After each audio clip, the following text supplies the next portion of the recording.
The worst possible thing you could say when you walk into a car dealership. I spent 5 years with Mercedes-Benz, 5 with General Motors, and the worst thing a person could say when they walk in is, if you could just get me to this payment, we got a deal. So your loan's probably still like 19, which means you got to pay to get out. You're upside down. It's called negative equity.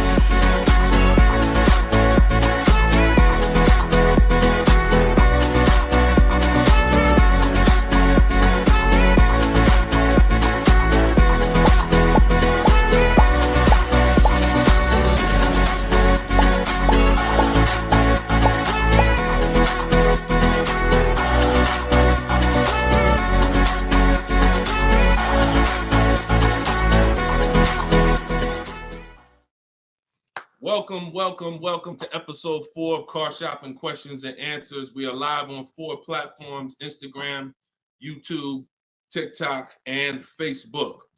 Okay, we already got people asking questions on TikTok. As you come in, we do these shows at 12. Hold on, I want to give my camera time to focus because I'm doing a lot of moving. We do these live shows, it'll focus in 1 second, at 12 p.m. and 3 p.m. Eastern time. Hold on, I'm out of focus. There we go. 12 p.m. and 3 p.m. Eastern time. Now, we broadcast these shows throughout the day because a lot of people can't make the live broadcast. You want to tell your friends about it. If this is your first time with us, you've never been on a live with us before. Oh, wait, hold on. They're saying that hold on, can't hear. No sound. All right, hold on. Let's see.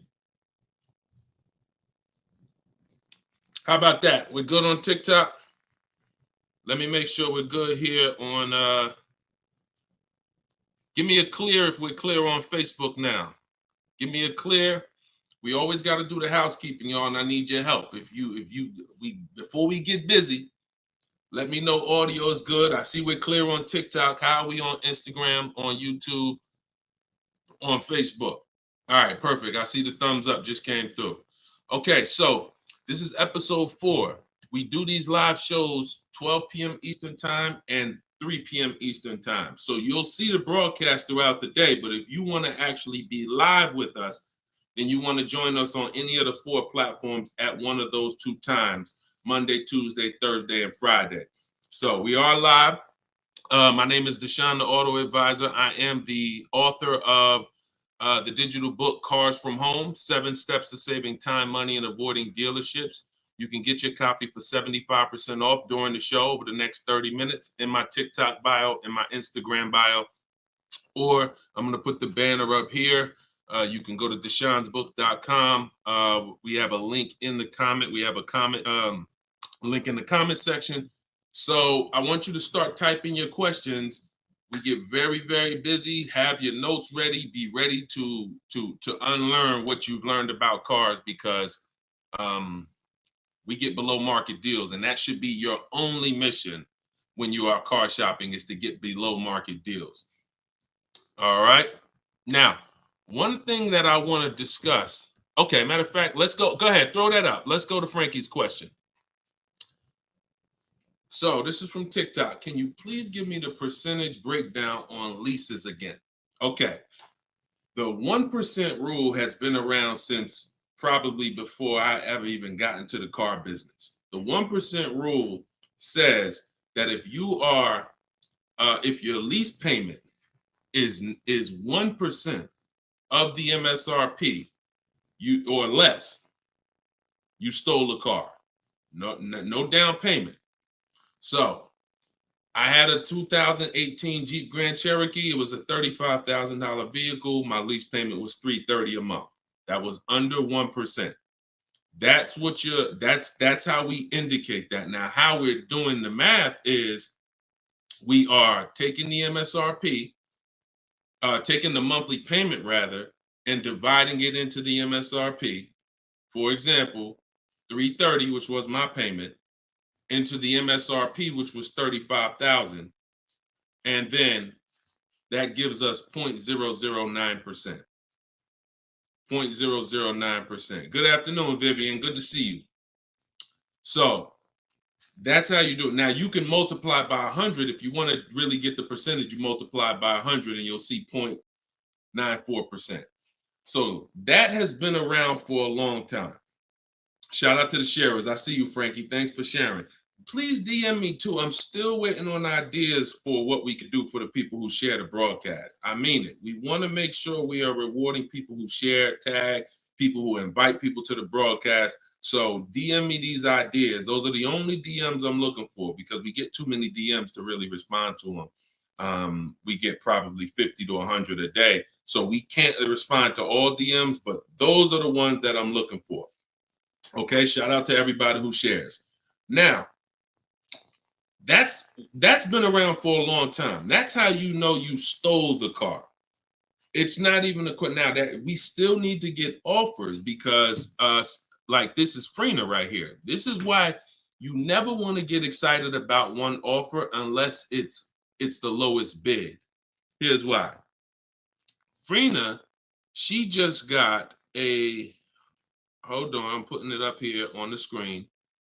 She just got a 0.88% lease on a Jeep Grand Cherokee hybrid anniversary edition. $65,000, $65,950 was the MSRP. Her best bid was $579 a month. She's in the video library. She has what we teach. Getting bids. See, so sometimes you could look and be like, oh, this offer looks really, really good. Should I take it? Not if it's not the lowest bid. It must be the lowest out of at least 5 offers. Because what I always tell you is 80% of dealers are overpriced. They're going to overcharge. So that's how you know if you won. Now we had to come up with something. When I started teaching people about leasing, I said, oh, shoot, some of you going to go out here and you've been buying your cars and you're going to walk into dealers and you're going to get a lease and you're going to think it's good because you're still paying less than somebody who actually bought. But we had to come up with something that was showing you when you were overpaying for a lease. And so I started doing some math because I love math. And once I worked the math out, I said, okay, how much are we paying before we're paying too much for a car we're giving back? 1% is the steal. But what's the limit? And I started looking at how cars depreciate, how much car, if you bought it, how much the car would depreciate. And I came up with 1.5%. So when we look at the same vehicle that is, let's say a $40,000 vehicle, for example, 1% is $400 a month or less. 1.5% is $600 a month. Now, what you look at is the total you're paying over the 3-year lease. 600 times 36 months, that's 21.6. So when you take $40,000, you add your taxes and everything, you're probably going to end up about 44. 21 is about the threshold where you're still paying less than if you had bought. You're still losing less value, but and you're tying up less money. But at the same time, that's the limit. Above 1.5%, there's no value in this lease anymore. And that doesn't mean we go buy the car. That means we look at competitors because competitors do offer more aggressive lease pro. Every single vehicle, you guys, and there's over 400 of them, has a different lease program. Sometimes even the trim level is different. The Touring has a different different lease program than the Limited. So we don't deal with overpriced leases. And so that's why I created the 1.5% rule. That's how it became to be, based on the fact that I knew a lot of people, as they unlearned that bad advice about leasing, as I taught it and as they heard it from other people, they were going to go and get leases. And it's important that you know when there's no value in a lease and you shouldn't be accepting a lease. And that doesn't mean, and look, let me be very clear. That does not mean, that's why I explained the first part of this question, of this answer. You don't walk into a dealer and say, hey, I'm trying to get under 1.5. You don't walk into a dealer and get a lease quote and then you say, hey, well, look, I got to be under 1.5%. No, you're doing this wrong. Again, my mindset and what I'm trying to get you to use is Cars from Home, where you should be, the only reason you should be in a dealership is to test drive cars. if you're buying new cars or leasing. Test drive, you're in and out of there in 20 minutes. The next time you're back in a dealer is another 30 minutes to pick up your car if they don't deliver. That is the only reason. We never talk numbers in a dealership for a new car or a lease. Are we clear on that?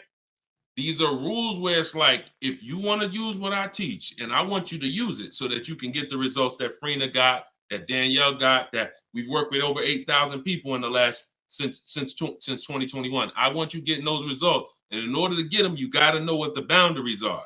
Deshone says we never talk numbers in the dealership because you have no leverage there.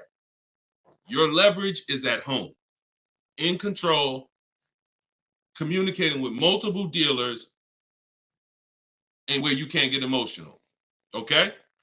Clear? So that's the 1% rule, and that's the 1.5% rule, Frankie. Great question. Okay, shoot the next one in, Dolan. Great question. All right, this is Tony on Facebook. And remember, look, y'all, we are live right now. So some of you have seen the rebroadcast, and you're like, Deshone, okay, this is 3 p.m., 12 p.m., we're live. Okay, so this is the time to ask your questions. You're not watching the rebroadcast, and this is also the time to tag a friend and make sure they're here so they can get their questions answered. Shout out to the sharers. And could y'all keep tapping the screen on TikTok and running those likes up? This gets TikTok's attention and gets more people over here because we got to do this together. All right, Tony from Facebook says, hi, my lease is up in a month. I wrote to get 3 quotes from dealers. I only got 1. That's normal. The other 2 are taking their time. That's normal. I have a third-party restriction. Should I wait for the other 2 quotes or just run with the 1 quote? I never run with a 1 quote, and I get 5 quotes. So you're mentioning 3. I never mentioned 3. 80%, again, a lot of what we're talking about, y'all, is math. I'm unfortunate where I have the data. I got probably 5,000-6,000 people who have my book. We probably got close to 2,000 people in the Cars from Home library in my coaching program. That's a lot of data to prove that it's 80% that are overpriced. That's 4 out of 5. So the reason why we must get 5 quotes is because 4 are overpriced. So 3, not enough.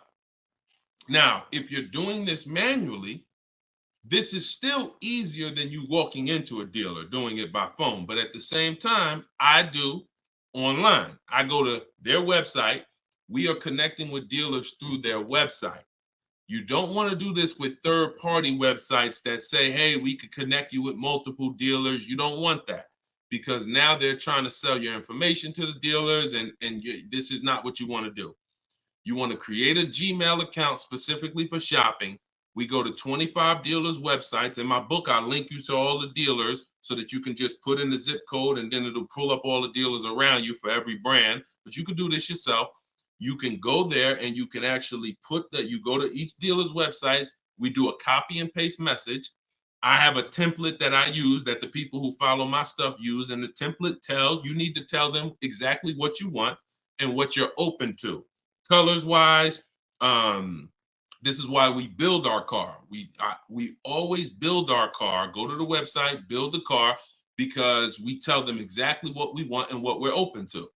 This takes us 20 minutes to contact 25 dealers online, copy and paste. We're telling them what we're looking for. Hey, these are the colors I'm open to, blue, black, or silver. These are the trim levels I'm open to, limited or touring. We're telling them this is these are the package, these are my must-haves. I need the big sunroof. All of that has to go in to see, it's not that you're not car shopping online. You're just now you're car shopping against people who their job is to make money. And so if you don't have what I'm telling you I've responded to hundreds of internet requests when I work for the dealers. If you're here for the first time, type a 1. If this is your first time ever being on a broadcast with us, type a 1. I want you to know a little something about me. I was inside car dealers for 14 years, responding to these quotes. So The reason why I'm giving you the exact strategies is because I know there's so many things that you're not trained to give the dealership that they need. They can't give you a quote without it. They can't shop correctly, without it. Okay, shout out to the first time people. Could everybody type welcome to the first time people? If you've been on here before, type welcome to the first time people. Now, once you give them that information, you're copy and pasting that. Copy, paste, copy, paste, copy, paste. You're doing that with 25 dealers. And then that creates the conversation to see where the dealers are actually coming, where the deals are coming from. But you need to see who has a car first. You need to see who has a car first. So, oh, you're talking about selling the lease. Okay, you're earlier in the process. Understood, Tony. Okay, perfect. No, just talk to another used car manager. And you want to have conversations because one, your car is worth different things to different people. You need at least 3 for that. You're on point. Yes, 3 quotes for your lease buyout. For your old car from 3 different used car managers. And if the 2 are not getting back to you, then just move on to other ones. But be aware, you should be using those values you got online from the online buyers to see if you have equity, because not everyone has equity. The whole purpose of the equity assessment is to make sure you're not leaving any money on the table. That's the purpose. But there's no guarantee. Many people have turned their leases in not knowing that they should have done an equity assessment, and then the dealership sitting on $2,000, $3,000, $4,000, $5,000, $6,000 that they didn't know about. That's what we want to prevent. So if you do those offers and you see you have $3,000, $4,000 in equity, now that's when you bring it here. If you do those offers and you're at a break even or $1,000, then that's not always worth it, because those used car managers are not going to match the highest offer. So be aware of that. But if you have equity there, then yeah, 3 used car managers, that's how you make a move. Okay? Fight for your money. This is your money. If you end up making $1,500 out the deal even, and it took you 2 hours, where do you make $750 an hour at? $750 an hour. So this is your money. And if you don't fight for your money, someone else will definitely cash the check. All right? Tyler said, send the next one in. Tyler said, F&I director here in Houston of 2 large stores. Your content is great. I appreciate you, Tyler. This is the 20% right here. See, the 20% can always admit when we're doing something to help the market. The 80% will come on here and be like, oh man, this guy couldn't make it in the car business. Now he's teaching. All right, go ahead. Shoot the next one up, Dolan. This one's from Facebook. What's up, John? Instagram, y'all not typing enough questions. And Instagram, just so you know, the easiest platform to share on is Instagram, because you hit that little arrow, it looks like a paper plane, and it'll let you go down your Instagram friend list and send this broadcast out to probably 10, 15, 20 people. Okay? Don't cheat your friends. All right? Shout out to the sharers. John from Facebook says, is it hard to purchase with a charge-off on credit 3 years old? So everyone who has credit issues should be following Shonda Martin. She's on all the platforms, Road to 750 plus. And you should be working on getting your credit to the point where you can qualify for the best programs. And you don't need an 800 credit score to qualify for the best programs. You usually need close to 680, 690 will usually qualify you for most tier 1 leases. Now there are some cars that have super tier where you tier A1 plus, but that's not most leases. That's not your standard everyday cars that most of us are leasing or buying. So the question is, the answer is, if you don't need a car, then you should be working on your credit. If you need a car, then there's nothing you can do. You need to make a move. And so I recommend a company like Limbuzz. We're always going to give the dealer a chance to match or beat our offer. So whoever we end up buying our car from, some of you have been taught never let the dealer participate. That's costing you money, because the dealer has 7, 10, 12 banks on their end. Now, if they're trying to beat and earn your business, now that's a winning position. See, check this out. When you have a finance manager who's saying this about you, what's the highest interest rate you think they'll pay? What's the highest payment you think they'll pay? That's a bad position to be in. That only happens when you have no leverage, you haven't shopped, you haven't come in with an offer, and now they're trying to see the highest interest rate that you'll pay. We're not doing that. You're doing it our way, which is we're going to have we don't let anyone touch our credit until after we find our car. Now, once we find our car, get our best deal through a bidding system, now we're going to take that purchase agreement, that's a receipt. Yep, I see the questions coming in on Instagram. We got you. Hold on, Atlantis. Once you see the long form receipt, now you take this home, and this is when you're going to contact your bank, your credit union, the online lenders. You're going to go online lenders, online banks, online credit unions. You're going to let all these people have a shot at your business. If you do this within a small window of time, if you do it my way, it only take you 2 days. This is going to weigh on your score the same as one hard inquiry, because this is something called rate shopping. This is not going from dealer to dealer, getting turned down or putting in applications and nothing like that. This is how you rate shop correctly. I call this the bank bidding war. When you get my book, I also send you the bank bidding war blueprint. It's going to be going into my book, but I need about another month to be able to combine it. But I send you the bank bidding war blueprint. Now, the bank bidding war is 3 rounds. First thing we're doing is seeing, is there any special interest rates that the car we're buying has? In your particular case, John, with credit challenges, you're not going to qualify for that. That's okay. But we need to check that. If there's 0%, 0.99%, that eliminates our need to do anything else with financing, because no one else is going to beat that. Second part of the round starts, there's 3 rounds to the bank bidding war. The second part comes after we find our car, and it's what I just broke down. When we come home, we let all these banks, these lenders, online credit unions run our credit, and so they're bidding and submitting us their loan offers. Now, the third round is the dealer. That's when we're going to call the dealer who we reserved the car with and say, hey, I got 6.29 from this bank. If you can beat it, I'll give you the business. Now, this is the big difference, you guys. When you have a finance manager who's trying to beat your offer, who's calling their banks and saying, hey, I need to get 5 point something because this person already has 6. That's leverage.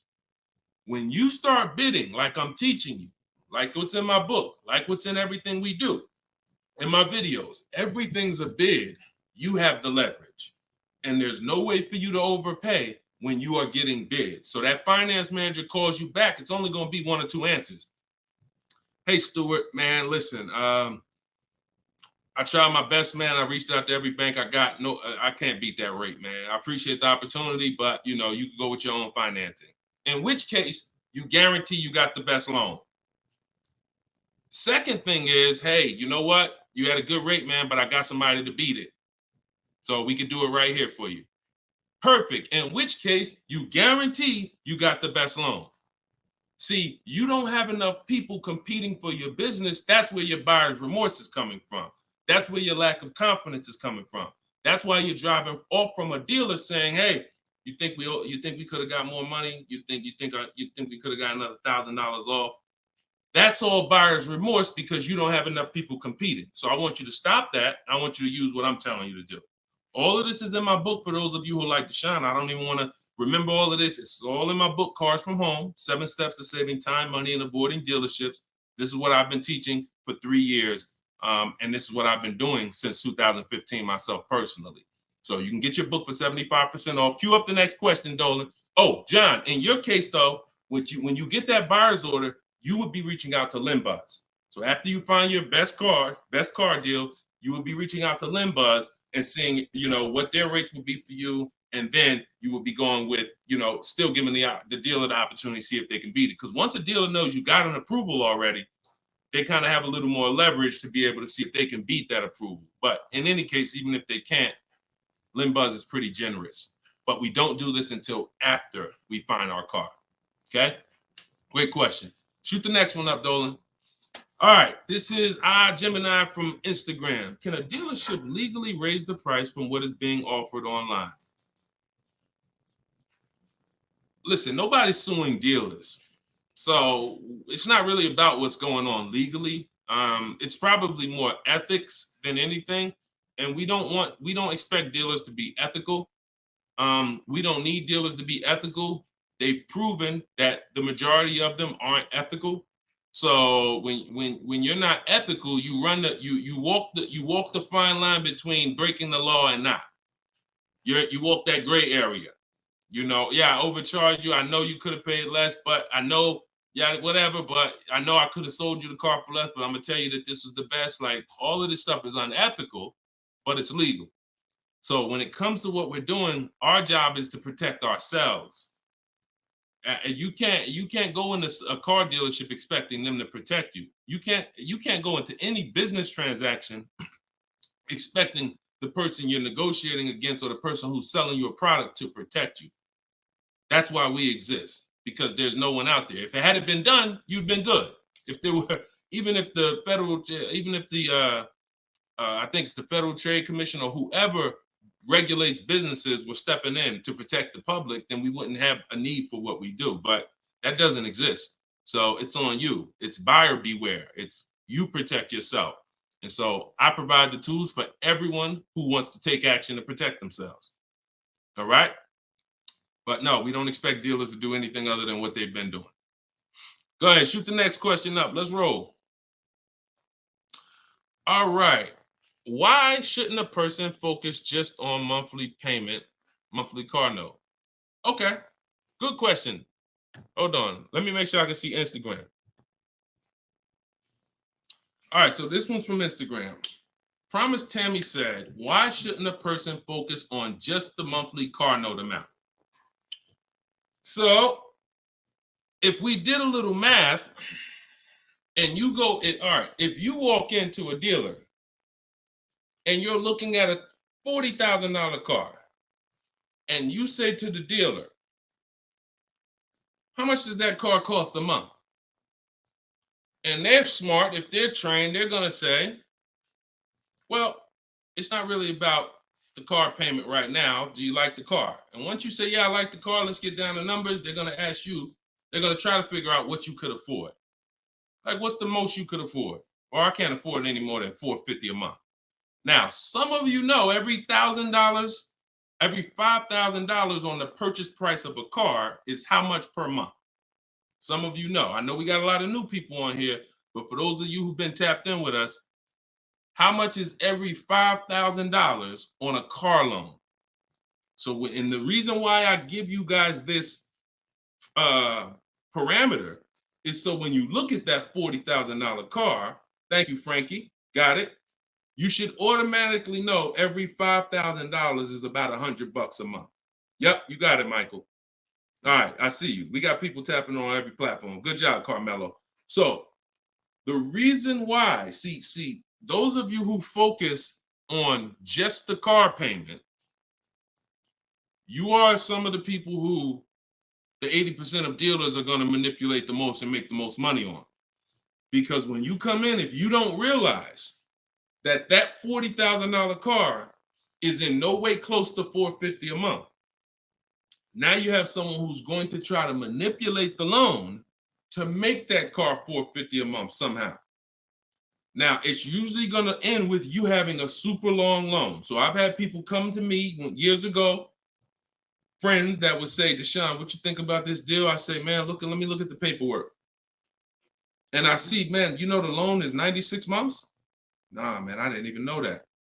Yeah, the loan is 96 months. What is that, 8 years? 84 months is 7 years, 96 months is 8 years. So you're out the door at an 8-year loan. Now, I'm not going to assume you know why that's bad. So I'll say that an 8-year loan leads to too much interest, and it's what it is, because if they got you an 8-year loan, it's certainly at a high interest rate, because banks know that those loans, people who need 8-year loans are risky. People who need 8-year loan, they got to protect themselves because typically the car may have problems in the long run. When you go down, see the whole point with a shorter loan, 5-6 years. Some people want to be conservative. You take 4 years, but you want that car paid off by the time maintenance comes, by the time repairs start being needed, because cars need repairs every now and then. So you want the car paid off. They know that if we give this person an 8-year loan, typically they're probably gonna have issues around year 7, year 6, even depending on the age of the car. So the length of loan, I teach something called the rule of 72 and the 10th birthday. I will not in any way co-sign anyone getting a loan longer than 72 months, which is 6 years, because we don't have, see, what's the longest loan, a mortgage that any of you would take? Let's keep a real fast dialogue going. All of this is to really answer the question that Tammy's asking, which a lot of other people have. So we need to indicate why this makes a difference. The longest mortgage most of you are going to take is 30 years. Mortgage. There are 40-year mortgages available. There's 50-year mortgages available. No one on here said, yo, I do a 50-year mortgage. Why? Because we already know inherently anything longer than 30, that means we can't afford this house. That means we're looking at the wrong house. So we had to make sure we created boundaries so that you understand, okay, if I got to take a loan longer than 6 years on a car, that's telling me I can't afford the car. So once I get my best price, I should already be able to afford that car with a 6-year loan or less. And I combine that with the 10th birthday. So when you look at your car, you should have your car paid off by the 10th birthday. You're taking a lot of risk if you got a loan on the car past its 10th birthday. A lot of the times I was in a dealership, people came in with problems, big repairs, and they still had car payments. Car's 10 years old, 11 years old, and they still got car payments. You could run the risk of being in trouble because that car could be in the shop. Some of you have experienced this. Car's in the shop, and you still got a monthly payment due every month. Now, this is disaster, and that's what we're trying to prevent. That's why we don't focus on the monthly payment. When we're purchasing a car, we are only focused on the price of the car. We need to, before we even think about monthly payment, how about this? We need to make sure we're getting the car for the lowest price possible. Because some people go in and like, hey, the car's 40 grand. Well, what if another dealer will sell it to me for 35? Once I get the lowest price, then I'm concerned with what my monthly payment is going to be. So there's steps to this. But yeah, don't focus on monthly payment and just stay committed to what we're teaching, and you'll learn and you'll see why, even more information of why that's bad. But we want you to understand the numbers. Okay? Typically, you focus on monthly payments, you don't quite understand the numbers, but you will. All right, this one's from TikTok. Can you give us some tips about co-signing? Ooh, I have a very, very, very strict rule when it comes to co-signing. Now, some people, you're not going to like this. Some people will tell you this is bad advice. It's just my opinion. I've seen tons of horror stories. I've seen people walk into the dealership. I've seen young people who will co-sign, who will use up people's credit, co-signing, and just burn them, because no one cares about, if you don't care about your own credit, you certainly don't care about someone else's in a lot of cases. So, but I do have some rules, because sometimes it's going to make sense. When you can pay, if a person does not pay, then you're good. Example, my daughter, we're going to get her a car. I'll co-sign only if I can pay the note if she doesn't pay. So let's say she's working, she's paying X amount per month, I'm co-signing, but if for example, she loses her job, anything happens, I can pay if she doesn't pay. That could be for the spouse. If they don't pay, I will pay it. As long as that's the rule, then you're protecting yourself, because where you get in trouble at is if you can't pay, if they don't pay. He told me he was going to pay it. He's missed 2 payments. Your credit doesn't get, no, they don't care. So you got to be willing to say that this has to be a person that I'm willing to pay if they don't pay. That means I got to have that type of relationship with them. Or if I can't pay, if they don't pay, I'm not co-signing, because I cannot depend on things that will go wrong. Life will happen. And then I'm sitting out here and my credit was 700, 750, 800. Now it's 620 because they missed 3 payments and I'm struggling to get this car back from them. Okay? Those are my hard rules on co-signing. I don't deviate from them. And those are typically rules that if you follow them, you're going to be safe. Okay? All right. Shoot the next question up, Dolan. Diana said, my brother asked me to co-sign. I told him, hell no. Listen, that's it. Listen, people will ask you to co-sign quick as, listen, people will ask you to co-sign like they just asking to borrow sugar. Hey man, can you co-sign this loan for me? No, listen. It takes a while to build up great credit, and it takes seconds to destroy it. Nicole from Facebook said, are you able to negotiate third-party restrictions in a new lease? So these are two separate things. The third-party restriction is the selling of the old car, not the new lease. We're not mixing these two. So we're gonna, the people who work with me, you're selling your old car independent of the new deal. The new lease is its own transaction. We split everything we do into separate transactions. See, the car business has taught the public to give them up to 3 transactions. Buying a car from them is 1 transaction. Getting a loan from them is a 2nd transaction. Letting them buy your old car, which you call trade. We don't use that word. That's 3 transactions. There's money in each transaction. There's money in each. That's why there's companies that only want to give you loans. They don't sell cars. There's money in loans. There's companies that only want to buy your car. They don't care about selling your car right now. There's money in buying cars. So you need to separate these transactions if you want to maximize each. There's no way for you to save the most money without maximizing and looking at each part of your deal as its own separate transaction. So if I have a third-party restriction, I'm doing the equity assessment. A third-party restriction is, some of you have leases. We always need to see if there's any equity in our lease before we return it to the dealership. If you have returned your car to a dealership without doing the equity assessment, you don't know how much money you've left on the table. Because if there's $2,000 or $3,000 of equity in your car, the dealer's keeping that, and that's their money. So, or the bank's keeping it when they sell it, that's their money. It's probably the dealer will find a way to buy it, and it's their money. So when we look at an equity assessment, we're going to do it at all times. Now, there's no guarantee we have equity, but we want to guarantee we're not leaving equity on the table.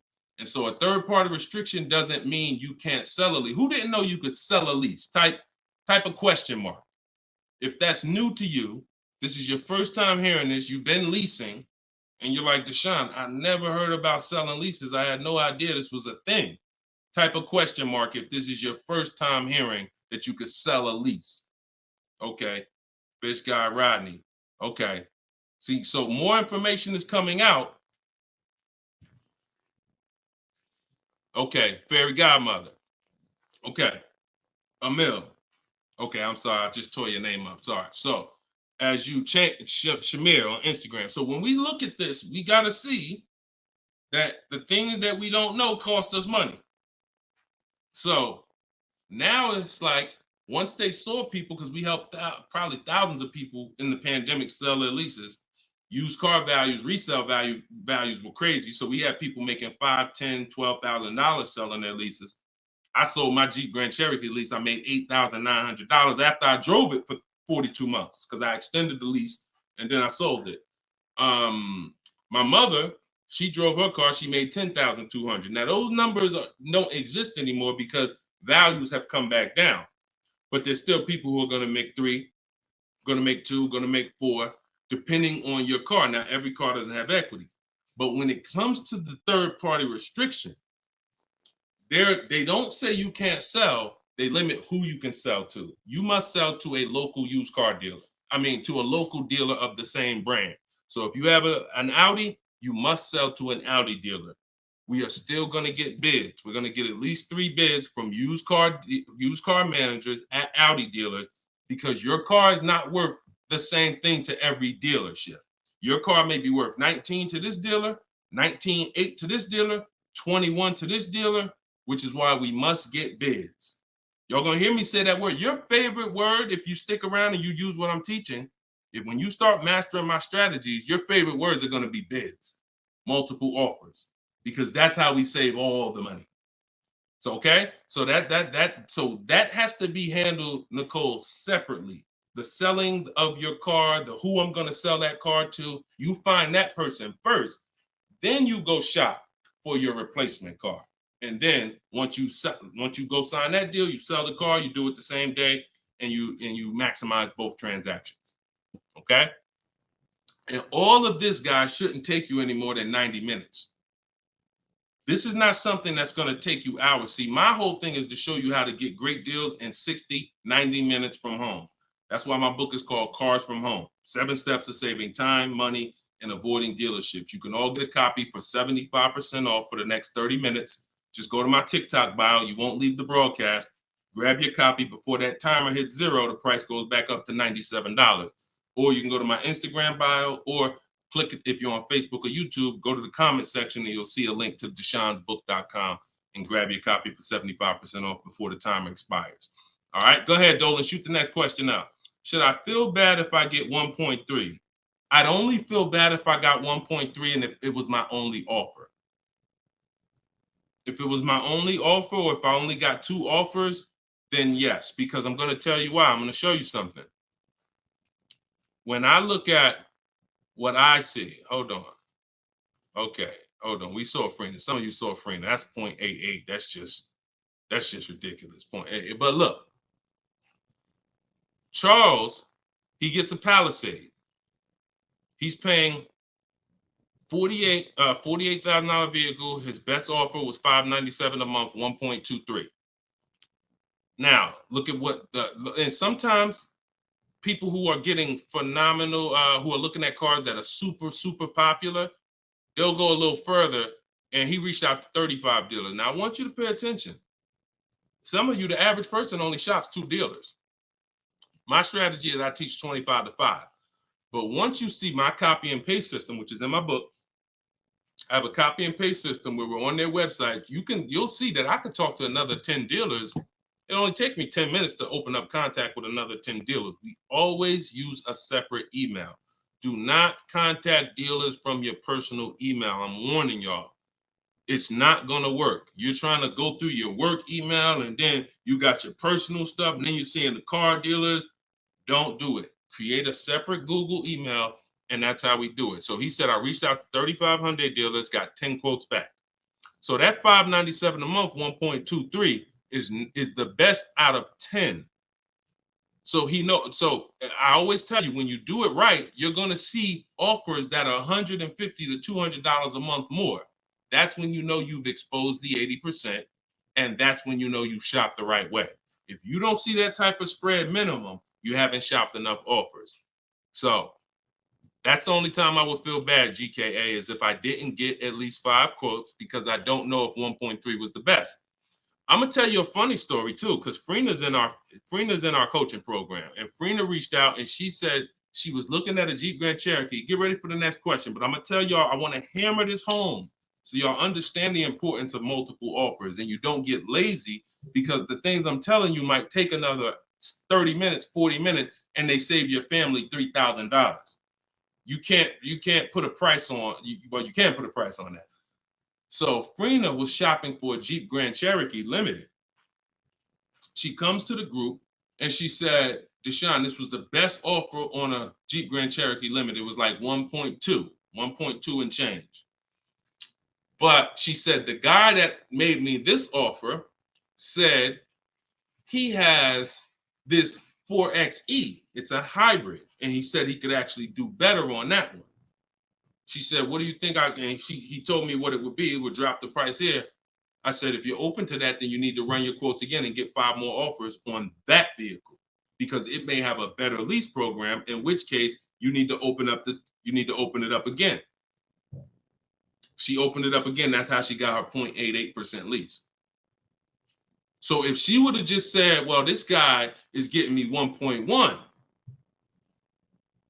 I'm going to just take that, then she never would have found a 0.88. multiple offers. That's probably $100 a month difference than what the last offer, $100 a month times 36 months on this lease. You're talking about $3,600. And she did it in minutes. Once y'all learn how to do this, it's minutes. This is not hours. I'm not spending more than 60 minutes on shopping for a car. Now, that doesn't mean I'm not spending time to decide what I want. But once I decide what I want, once you know what you want, 60 to 90 minutes to get the best deal. That's it. All right, shoot the next one up, Dolan. Keep the questions coming, y'all. We are live every day at 3 p.m. Eastern time. Well, not every day. Monday, Tuesday, Wednesday, Thursday, and Friday. Monday, Tuesday, Thursday, and Friday at noon and 3 p.m. So this is our live show. Okay. Throughout the day, though, you may see a broadcast and you'll know, okay, you'll still be able to get value because most of the people who are asking the questions on here are asking the same questions you would have asked. So go ahead, Dolan, shoot it out. This is Raymond from YouTube. How do you structure a lease? So the first thing you want to do is look at the car you're thinking about leasing. And we like to use a 1.25% formula estimate to see if we should be even looking at that car. Okay. So if I'm looking at a car that's $40,000, I'm doing a 1.25% estimate. I'm multiplying it by 0.0125.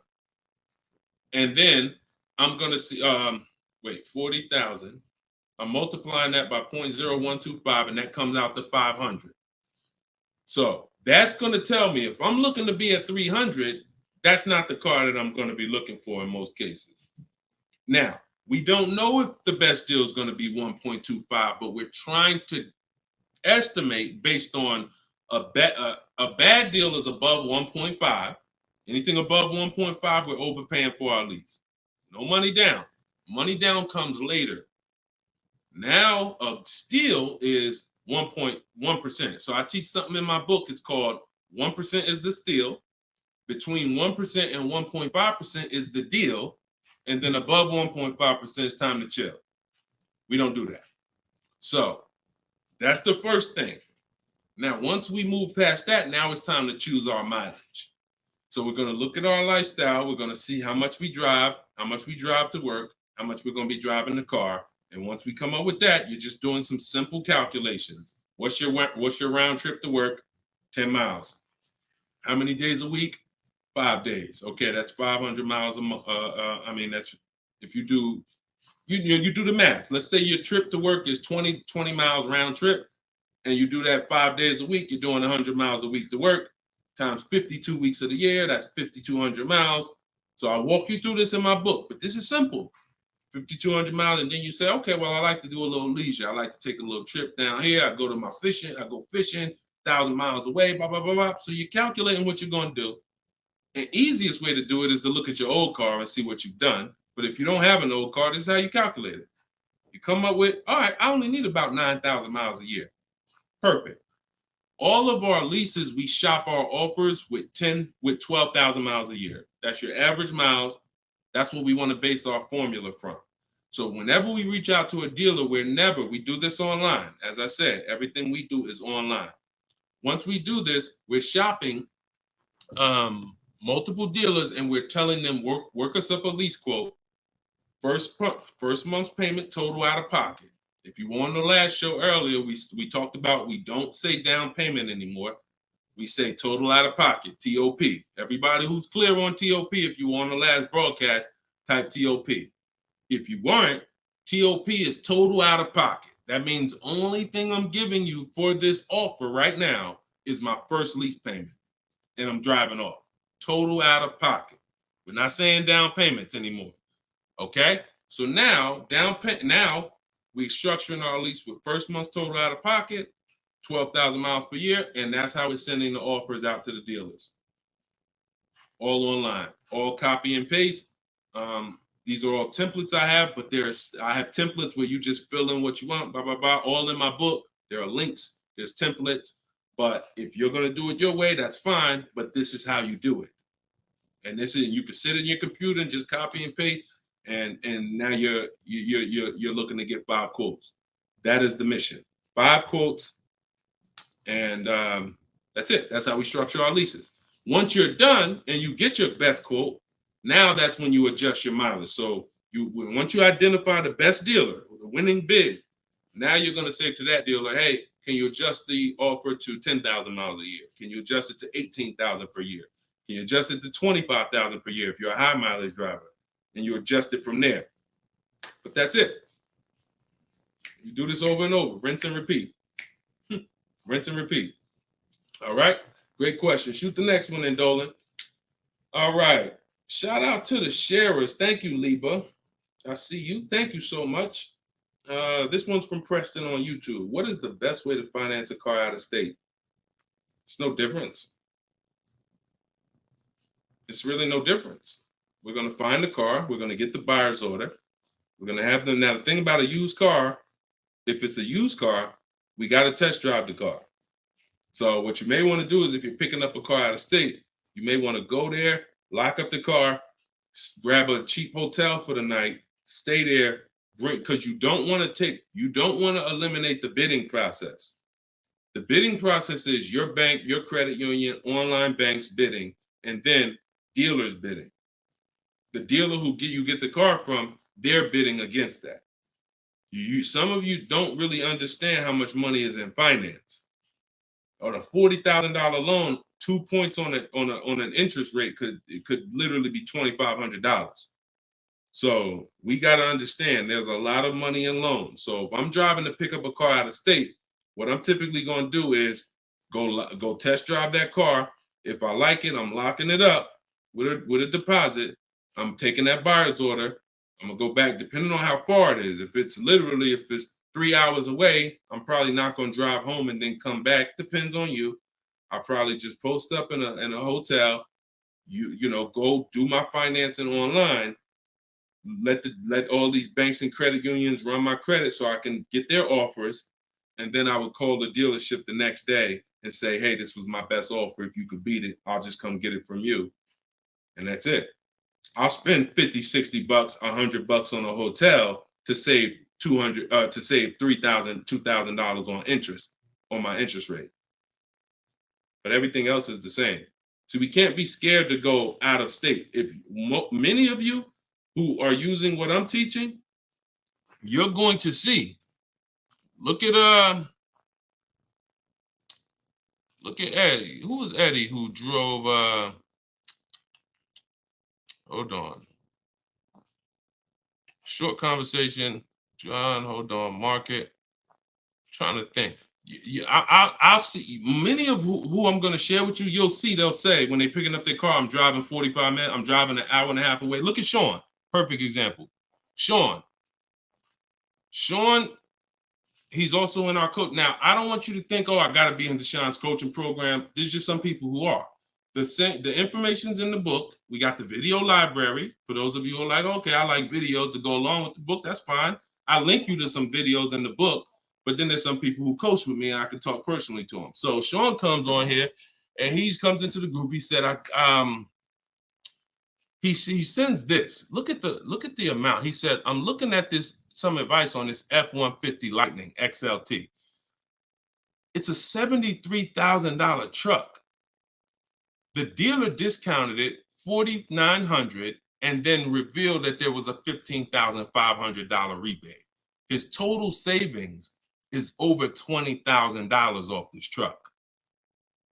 So I'm like, all right. Now me, being who I am, I don't know if that's the best. 2015, I sold 2 Maybachs. They had $20,000 rebates on them. So we don't know if this is the best. I haven't seen, this is what I said to him. I haven't seen the other offers yet, but I'm assuming you got at least 5. You're saving over $20,000 on this with this discount and rebate, but the only way to know is to compare to the other offers.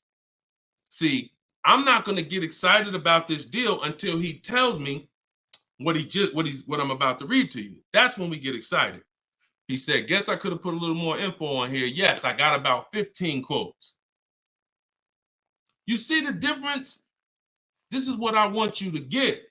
BK Dollar, this is what I want you to get. Liba, this is what I want you to get. Everybody watching, the money is in multiple offers. The reason why you're not saving, you're just not getting enough offers.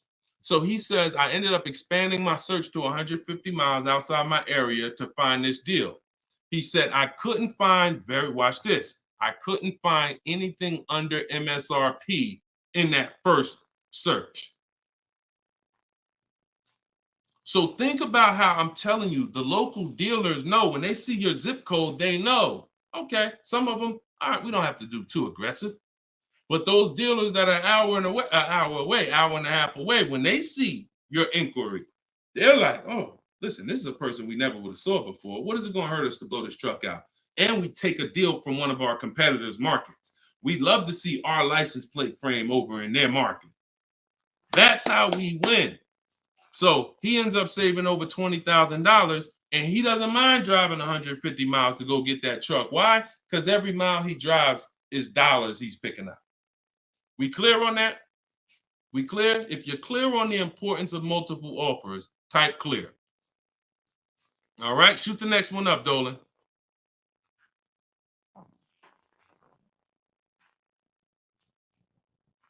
Okay, this one's from Instagram. Atlanta's Black Gabriel. I think it's Gabriel, my fault. So, in the market for a new Chevy or used Chevy Malibu, what's the best route, leasing or financing? How many years are you keeping the car? If the answer is 8, then you should be buying. If it's at least 8, see, I teach something. My book is called Cars from Home, 7 Steps to Save Time, Money, and Avoid Dealerships. Everything I do, when you go, the video library that we have, your best deal in 7 days, 7 steps. These are not going to change. The first step is the foundation to your deal. The first step is the foundation to your deal, which is lease or buy. Because you cannot get a good deal if you bought when you should have leased. It's impossible. Because the amount of money you're going to pay on the purchase is going to be too much if you buy brand new. And if you buy pre-owned, it's going to be about the same amount you'll pay. So when you buy, if you're not keeping your car 8 years and you buy a used car, 3-4 years old, and then you trade it in 5 or 6 years, you're going to pay the same amount or even a little more than someone who got a great lease deal and drove brand new vehicles. So it's all about how many years you're keeping the car. If you're keeping the car, if you're like Deshone, there's no way I'm keeping the car 8 years. That's not my style. Then you should be shopping from this day forward for aggressive lease deals. Now, once you find a car that you love, or if your spouse says, you know what, I don't switch cars like that. I keep a car 8, 10, 12 years. Then we purchase for them. We're going to purchase. But for those who are not keeping their cars 8 years, you are losing thousands and thousands and thousands of dollars not leasing cars. Thousands, thousands and thousands and thousands and thousands. All right? That's the 8-year rule. It's the most important question. It's the first thing you ask when you are car shopping and you're ready to car shop. How many years am I keeping this car? 8 or less, we lease. Less than 8, we lease. More than 8, we buy. That's how we avoid the depreciation. So go ahead. It's a hard rule. You want a follow-up question to that, or anybody want to? Because I know some of you are like, Deshone, I was taught never lease.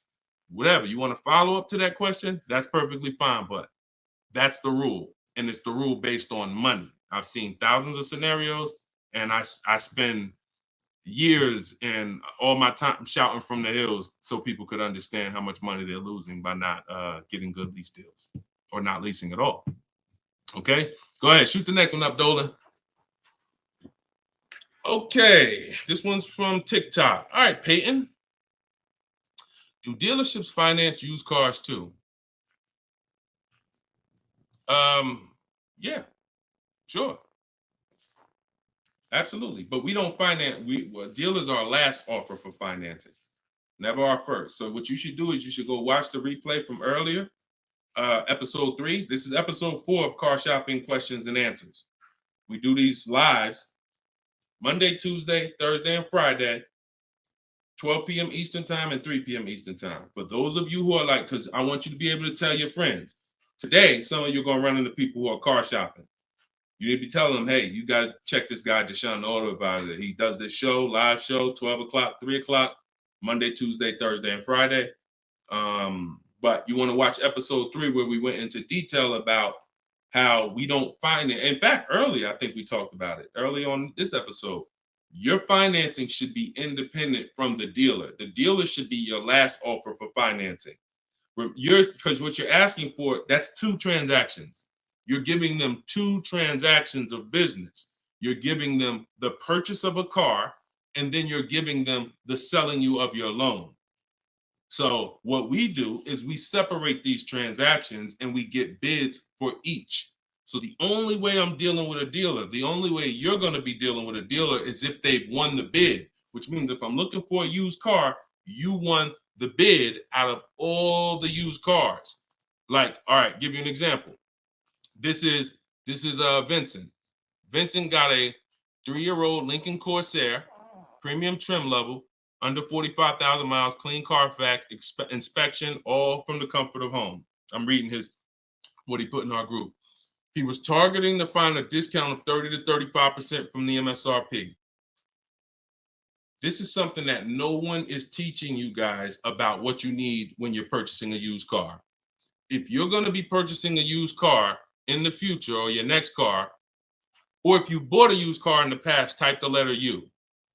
Type the letter U. If you're going to be purchasing a used car, or if you have purchased a used car in the past, I'm about to give you something that you have never heard before, but it is no way for you to know you got a great deal until you start talking the way Brandon talks here. You notice he said 30, he was targeting to find something 30 to 35% from the MSRP. In order for us to know, I see you, Shelby. I see you, Emma. I see you, Katarina. I see you, Raymond.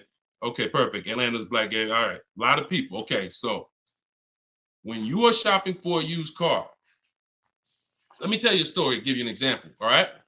So I was shopping for my pre-owned Infiniti truck 3 months, a little over a year ago. I narrowed it down to 3. Now, I narrowed it down based on title history, service records, accident history. We talked about this in the last episode, episode 4.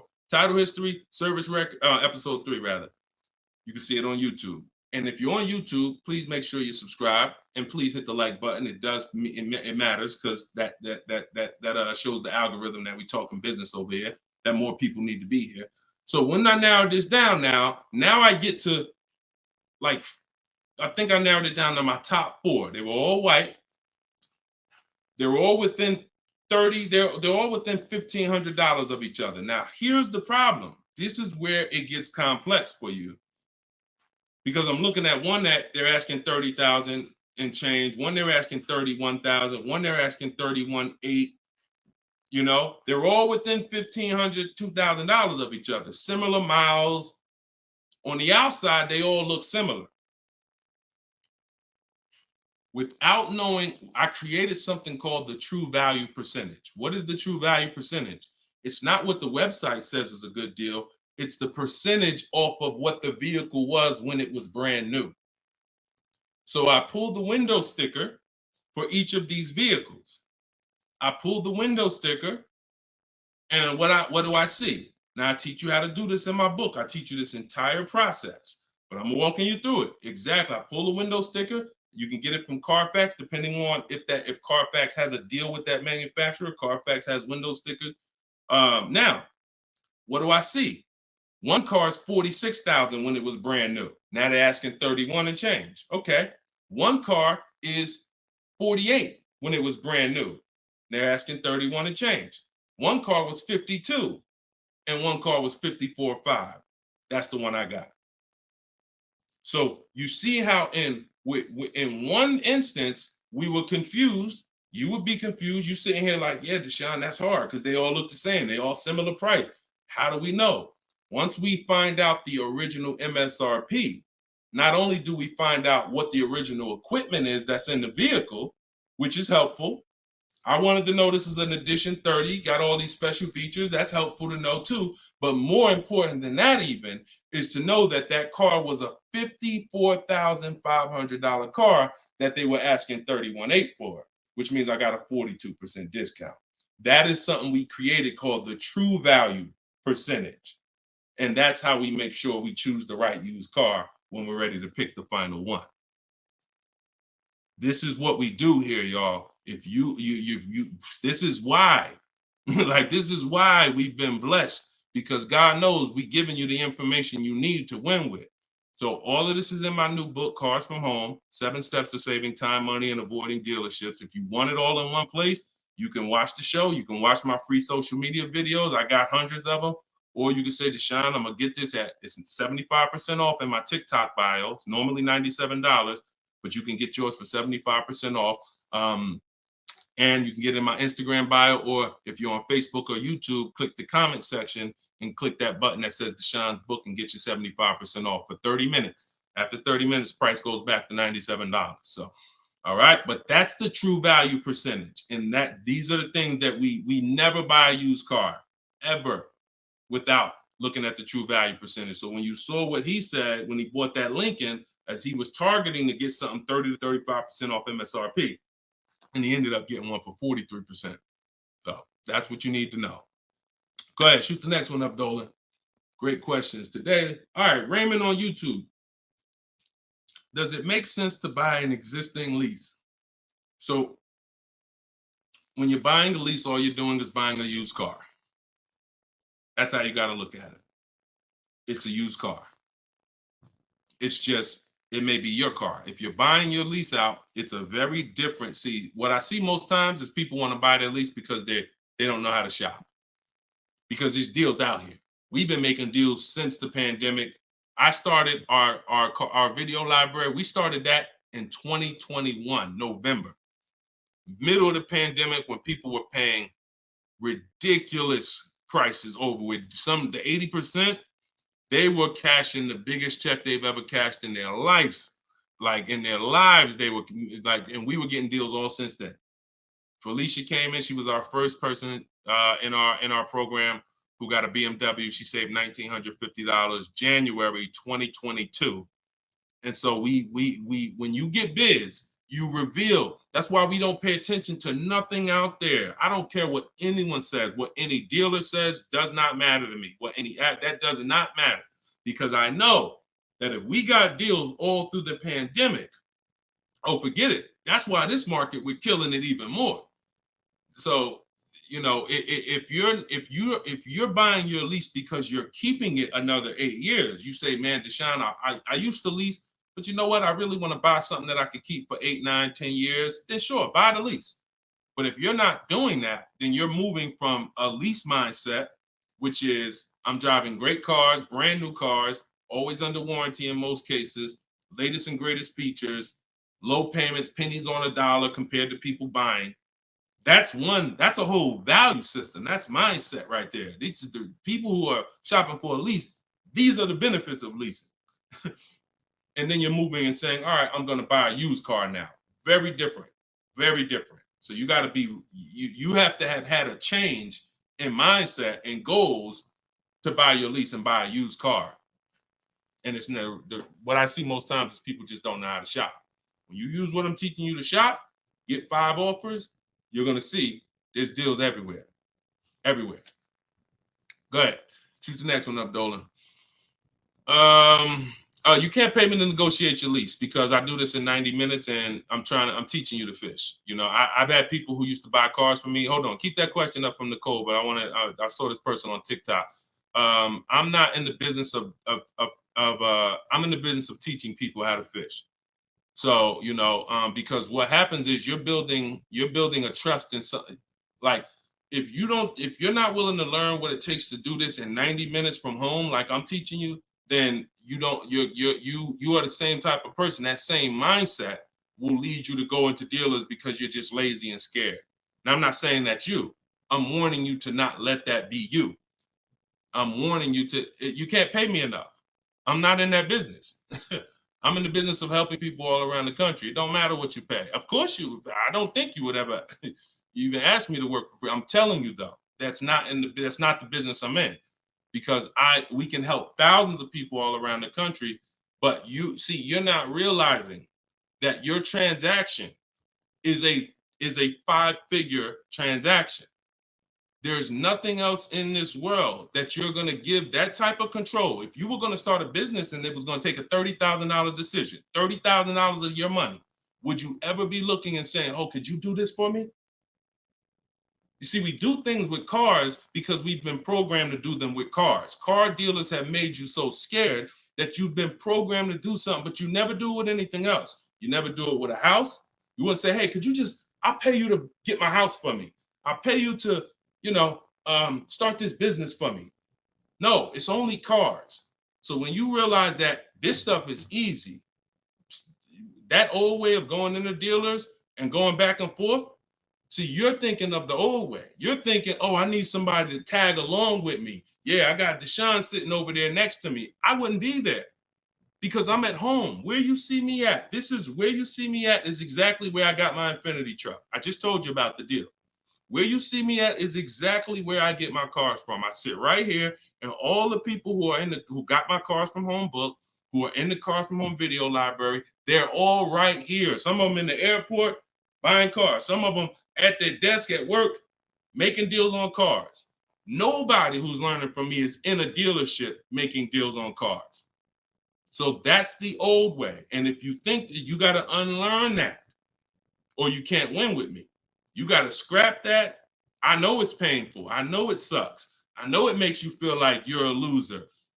But that's why I'm telling you, scrap that joint and do it my way.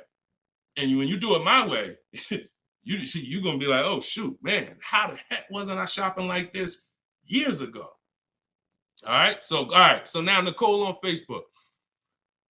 Do you shop or negotiate differently for a car that is low in inventory or shortage? No. Now, the only difference is, let's say, and this is the reason why we connect with 25 dealers. See, in my book, I said we use the 25 to 5. We got to connect with 25 dealers. This takes us 20 minutes because we're using a copy and paste system. So if you're going to all of these Chevrolet websites and copy and pasting in their contact box, copy and paste, copy and paste, copy and paste. Now, what you're doing is you're shopping out of all those dealers' inventories. So if you only do this with 4 dealers, then you only see one dealer who has a car. And they're like, oh, well, we it doesn't seem like it's a lot of these cars out here. That's why we're connecting with 25. You saw Sean, he connected with 35. And so when we connect with these dealers, we're not just doing it to get bids. That's one reason. But we also know out of all these 25 dealers, probably 10 of them have a car that matches what I would want. And then I'm going to get 5 to 7 offers. So now let's just say we're at a mid period where the 2024s are sold out and the 2025 hasn't come in yet. Now what's going to happen is all of those dealers out of the 25, maybe 2 of them have a car, and they're going to tell you, you know what, you really need to order it. That's not because it's a low inventory. That's because you're usually in between model years, and the old one has sold out, and the new ones, they're waiting for it to come in. But it doesn't change the way we shop. And sometimes we will order. If I'm purchasing, I'm more likely to order because I'll get bids, and then I'll take the car. But if I'm leasing, we're less likely to order because we don't know what the lease program is going to be. See, I could get a dealer that discounts the car for me $3,000.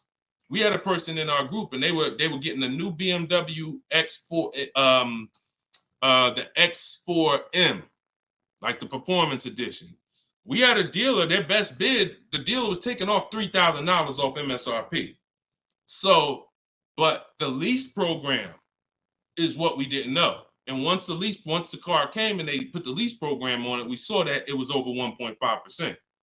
So even at that discount, wow, we saved $3,000. Now, if she was purchasing it, that's a win. $3,000 off, beat everybody else. So I don't mind ordering if I'm purchasing. But on a lease, I'm less likely to order because I don't know what the lease program is going to be until the car gets here. Okay, but yeah, that the process doesn't change. It just we have little caveats based on on low inventory. Okay, process is the same.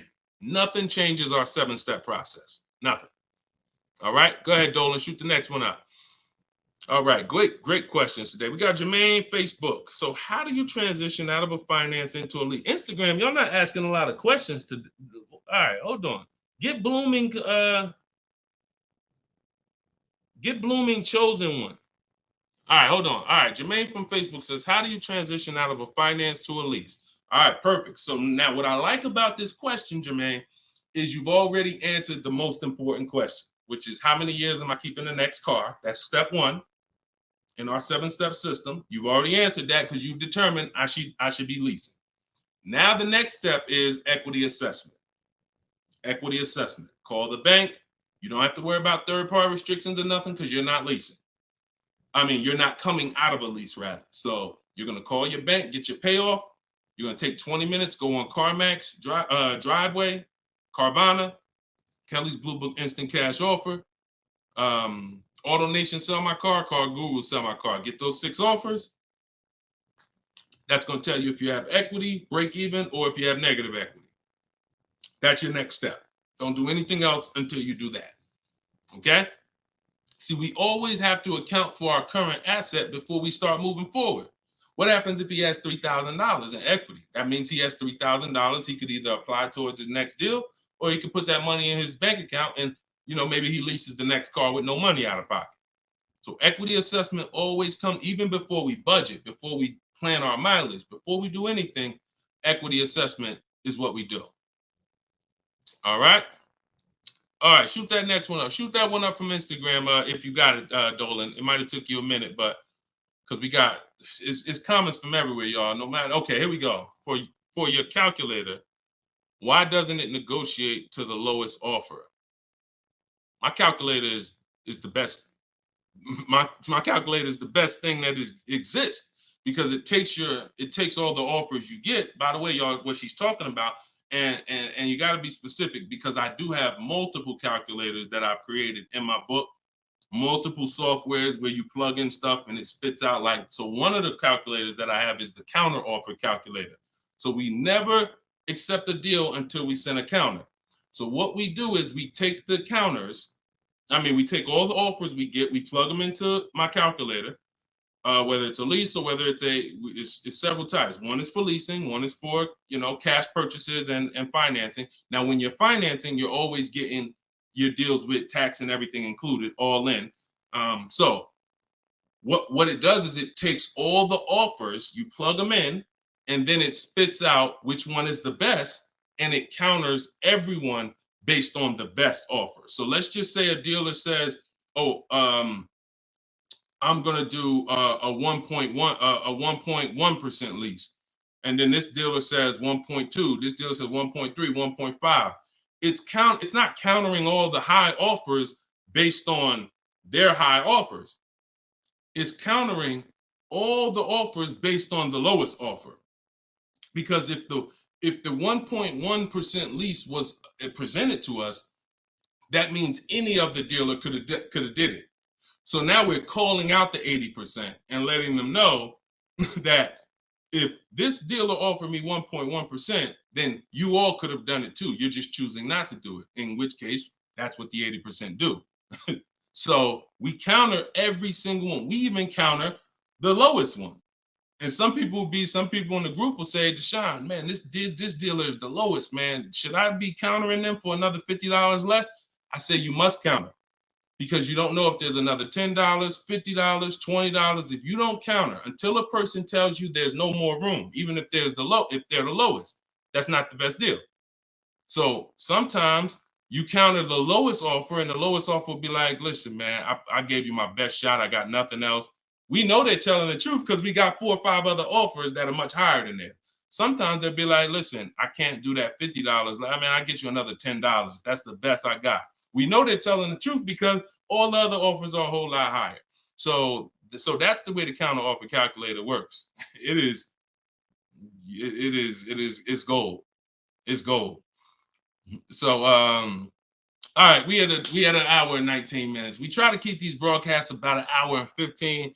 Every now and then we go a little over, but listen, y'all, we are live Monday, Tuesday, Thursday, and Friday, 12 p.m. Mark your calendars, 12 p.m. Eastern time, 3 p.m. Eastern time. I'm hoping to, in the next couple of days, have a link in my bios so that people will be able to actually go to our calendar, put a reminder, but you know it. 12 p.m. Eastern time, 3 p.m. Eastern time, Monday, Tuesday, Thursday, and Friday. And this whole broadcast is sponsored by, if you just jumped on, I'm the creator, I'm the author of the book, the digital book, Cars from Home, 7 Steps to Saving Time, Money, and Avoiding Dealerships. You can get it for 75% off. It's normally $97, but as long as you get there before the timer hits 0, you can get it for $24 in my TikTok bio, in my Instagram bio, or you could go to deshonsbook.com in the comment section on YouTube or Facebook. Get your copy for 75% off. I'm also the creator of the Cars from Home video library, and I've coached over probably 1,500 people now since 2021. So we've been doing this. Everything I'm teaching you is proven. And I'm going to tell you, just like I tell my coaching students, when you get my book, see, I don't do questions and answers for my book, y'all. See, there's people who DM me. First of all, I don't even see DMs. The reason why I can't do question and answers because there's no other author that does it. So I make myself available probably more than anybody. But when you buy the book, trust the process. If you don't see me say do it, don't do it. Do everything I say do. I tell everybody, even if they're in my coaching programs, you must trust the process that I'm giving you, and you got to unlearn your old process. Don't even think about your old process. Use my process, and I'll lead you to where you want to be at. Guaranteed. All right, so get your copy. I will see y'all all on the next broadcast. Tell your friends. Welcome to the new followers. Welcome to the new subscribers on YouTube. I appreciate y'all. We'll be back for episode 5. God bless you.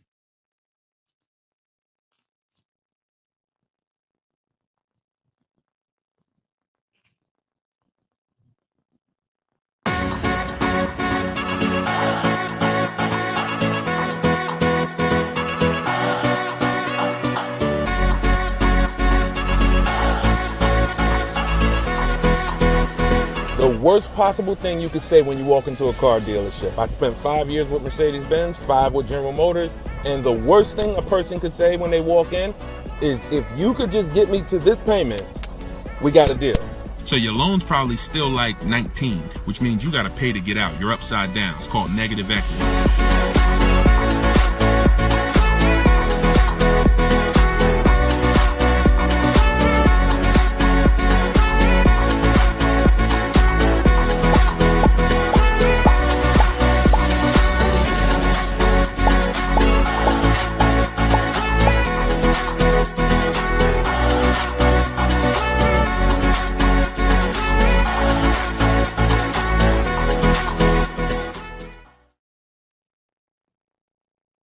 What's going on? What's going on? Welcome everybody to Wednesday, 12 noon car shopping Q&A. This is episode 5. We do these live shows 12 p.m. We're not going to usually be doing Wednesday, but I said, you know what? Let's throw in a special 12 p.m. Wednesday. So we are actually live. I know some of you may watch the broadcast because we do rebroadcast these lives, but this is actually live, and we're going to be talking and taking questions right now. So as you come in, if you could hit the share button and tag a friend. I'm just getting us up on TikTok right now. I got to make sure I keep people out who are under 18. So come on in.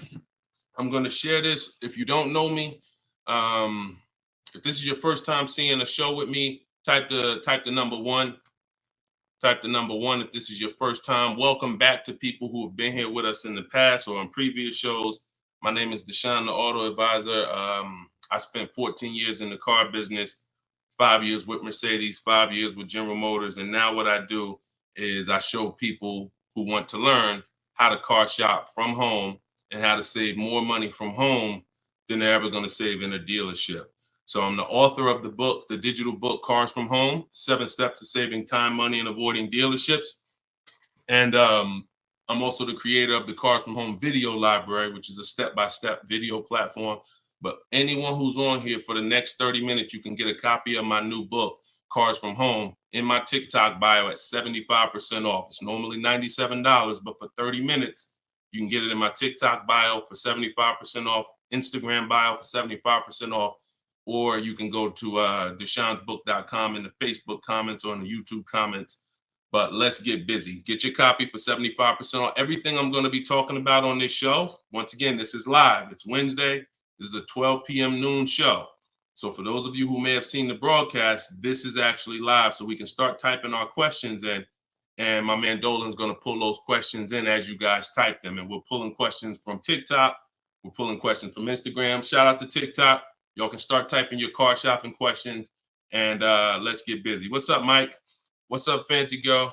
What's going on, Crows fam? I see you back. Good to see you.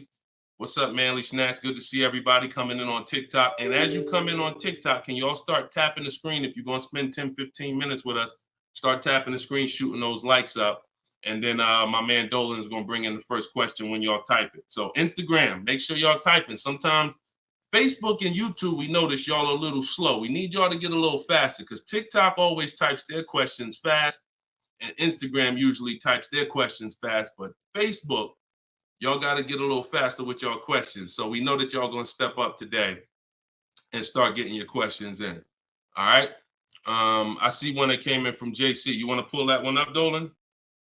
On YouTube? Okay. Our best deals, are they made from the comfy confines of our home, or should we hammer it out at the dealership going toe-to-toe, jab for jab with the salesman, finance, and sales managers? Well, you have no leverage when you're face-to-face with someone. And leverage is what gets you good deals. Leverage is what, we up to 500 likes on TikTok already. Shout out to y'all. Keep tapping the screen. Appreciate y'all. And tag a friend. Everybody bring your friends over. They need this just as much as you do. So what JC from YouTube just asks is it better? He's basically saying, am I gonna lose something by not being in the dealership face to face with a car salesman? You know, am I losing something? And it's a good question, but you're losing something by being there. And let me explain why. You're losing something by being there because your leverage in a negotiation, it comes from you talking to other people and having other offers. Let me give you a real example so that you can really understand that. When people are negotiating for your business, you're going to save the most money without trying. You go into the supermarket. Do you have to try to find the best deal on laundry detergent? Do you have to try to find the best deal on, anything, spaghetti sauce? No. Why?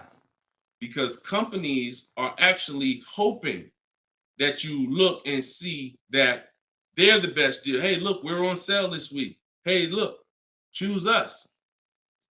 They're trying to get your attention. They realize they're competing with all these other brands and they don't mind.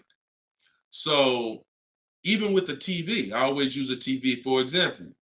If you go out to buy a TV right now, is anybody on here worried about overpaying for a TV in 2024? Anybody? And I always want to remind people, as you new people come on, this is live. This is Wednesday, our 12 p.m. live call. So our 12 p.m. live show. So you can ask your questions. This is not our rebroadcast. So what is anybody on here worried about overpaying for a TV? Anybody? No. Why is that? Because you already know that companies are competing to sell you a TV. Sony, TCL, Samsung, all of these companies are competing. Therefore, you're not gonna overpay. That's what we bring to car buying. In a nutshell, y'all, if I can wrap up what I'm trying to show you with Cars From Home, the reason why my brand is called Cars From Home, my book is called Cars From Home, my library is called Cars. The reason is because it's a mindset. It's a mindset. You're bringing the same mindset you would bring to shop for your TV to cars. And you don't overpay. You don't have anybody on here worried about having buyer's remorse for the TV. Look, Fancy Girl, Kiki, no. Look, RJ Newscom, no. Look, Patrice on Instagram, no. So no one on here is worried about overpaying for any of these items that years ago, we used to be worried about overpaying for TVs, but not anymore. So when you start staying at home and getting multiple offers and kill your programming that the car business has programmed you into thinking that you need to go in, then you're going to see how much money you save quicker. Okay? Who's not a good negotiator? As you come on, I want y'all to answer this question. Who's not a good negotiator? I see you, Yayo. I see you. Okay, I see you, Fun Times. Welcome, Tone Bud. Who's not a good negotiator? Just type me if you're just, Deshone, it's not my thing.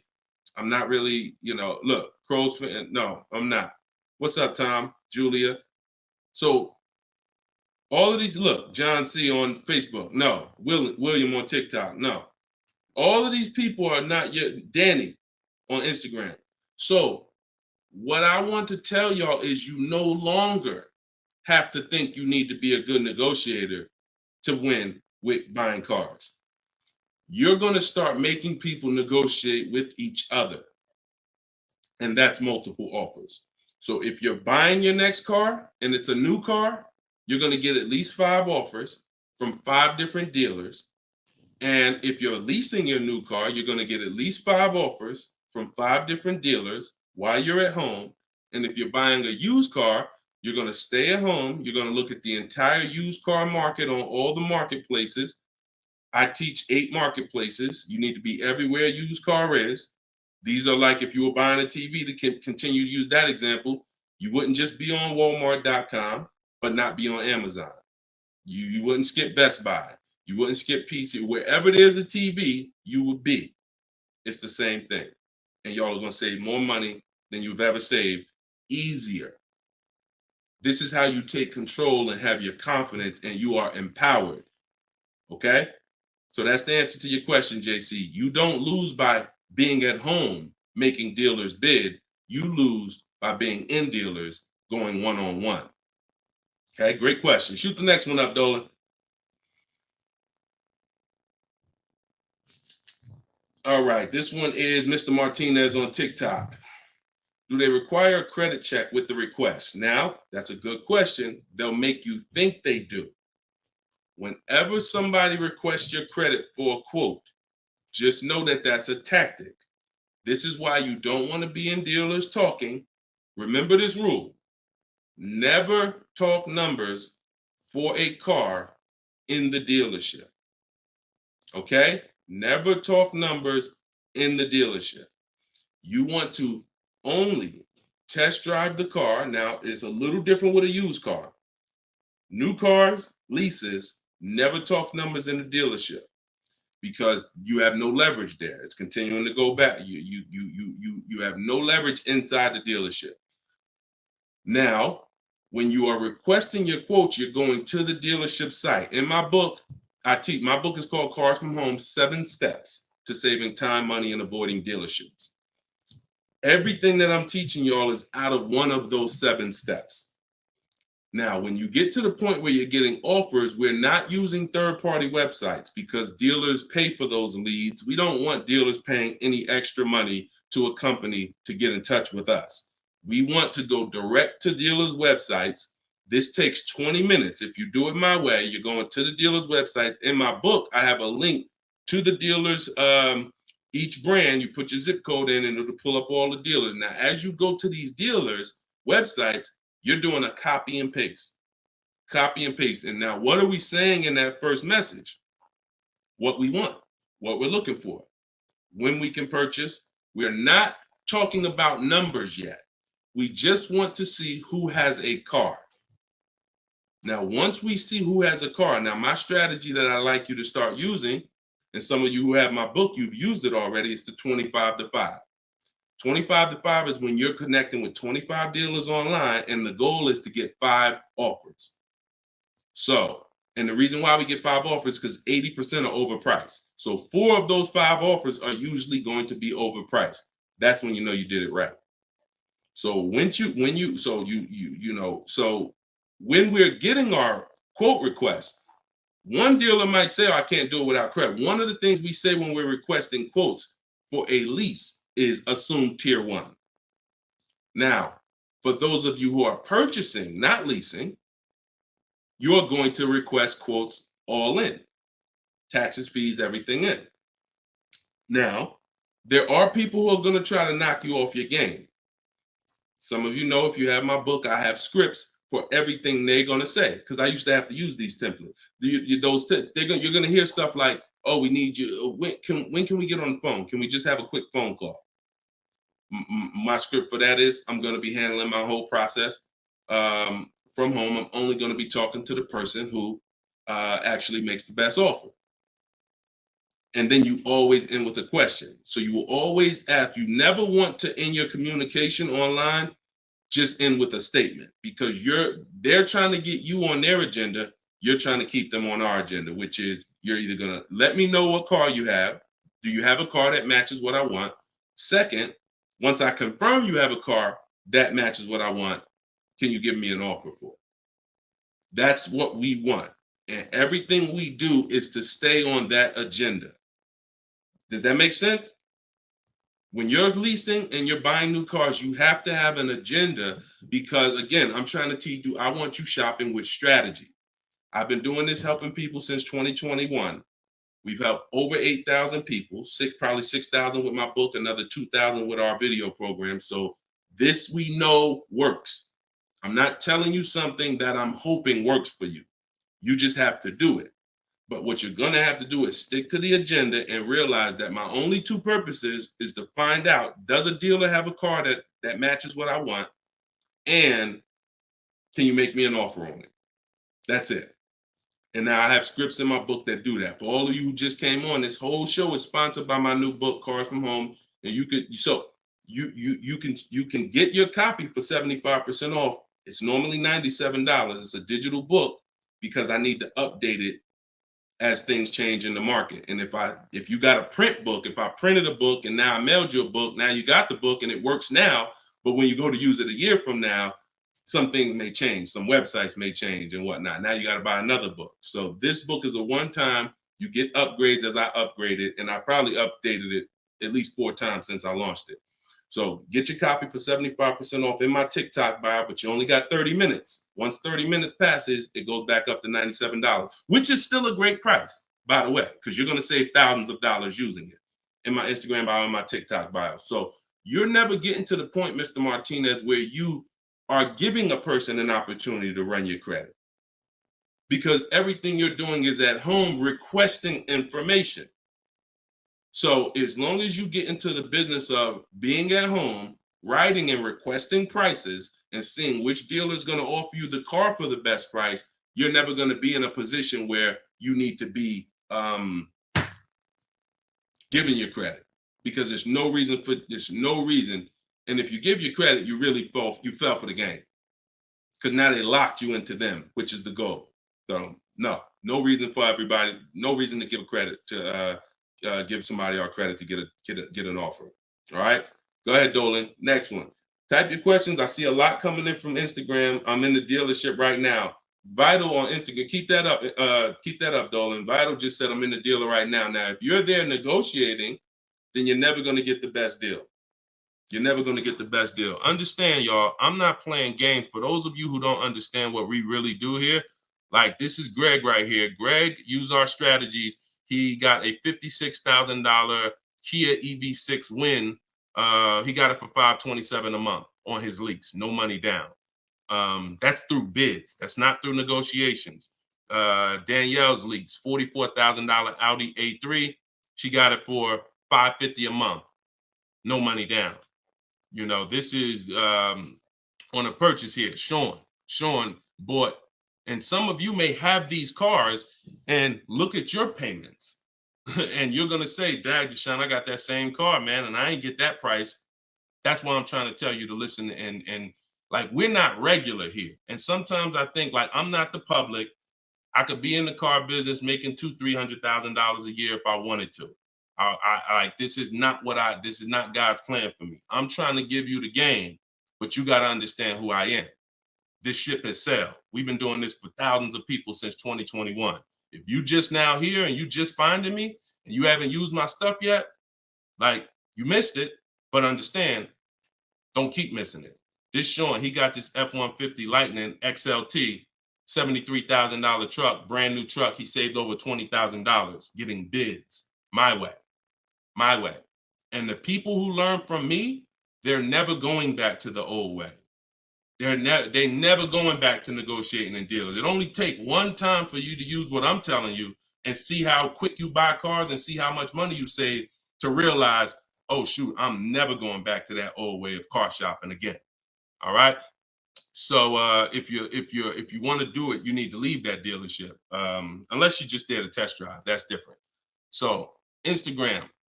Considering leasing a car, but feels like it will keep me constantly having a car payment if I choose to keep leasing at the end. Could you please explain the strategy to leasing versus financing? Absolutely. So when you're leasing, so this is a great question. Somebody said, look, if I lease, I'm going to always have a car payment. That's absolutely true. And so there's two totally different ends of the spectrum, y'all, when we look at how we acquire cars and get the best deals on them. One is a lease. My goal is to drive a new car, always under warranty in most cases, except if I'm a high mileage driver. I'm paying pennies on the dollar compared to somebody purchasing like that same car that Greg got. He's paying $527 a month.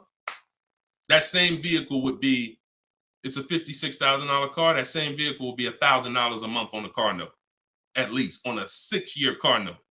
So I'm paying pennies on the dollar. I just had somebody today, he's going to pick up a brand new Kia Telluride. He got a payment of in the 400 range of $42,000 Kia Telluride. Once he negotiated it, he decided he was going to put $2,500 down because he wanted his payment where it was. But he already had a ridiculously low payment. It was like a 1.1% lease deal on a Kia Telluride.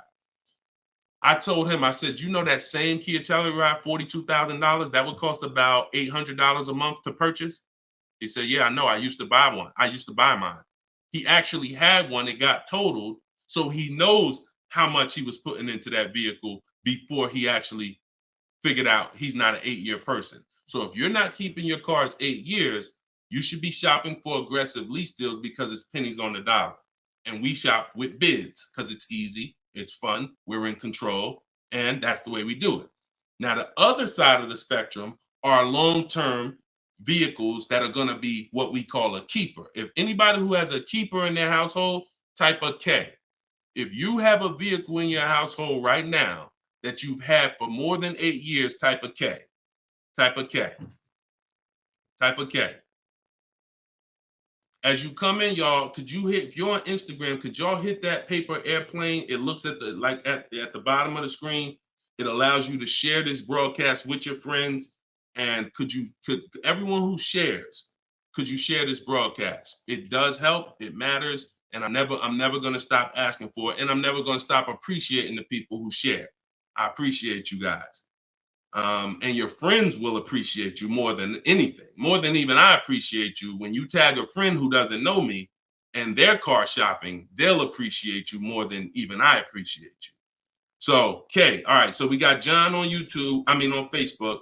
We got Michael. We got hold on, let me see. Acura MDX. Rob Korn got an Acura MDX on Instagram. He's had it 195,000 miles. So these are what we call Derek on TikTok, Donald on TikTok. These are what we call keepers. These are vehicles that, again, someone asked a question about understanding if I always have a car payment, if I lease, can we please explain the strategy of leasing versus financing? I just told you the benefits of leasing. Now, all those benefits come at a price. Now, the other side of the spectrum is the long-term keeper vehicle where now we have outlived depreciation because the unseen expense is the one that's killing you. The unseen expense is depreciation. When you buy your car today for $30,000, tomorrow it's not worth $30,000, right?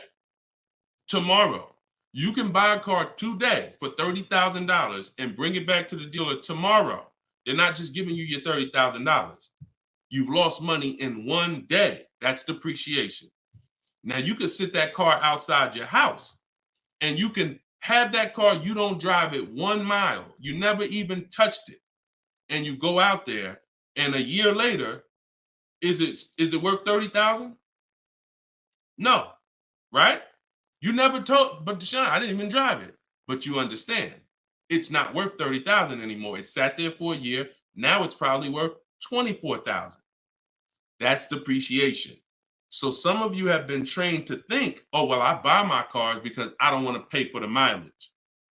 What I'm trying to get you to understand is when you understand depreciation, you're going to see not only do you pay for the mileage, whether you buy or lease, you pay for the car whether you drive it or not when you buy.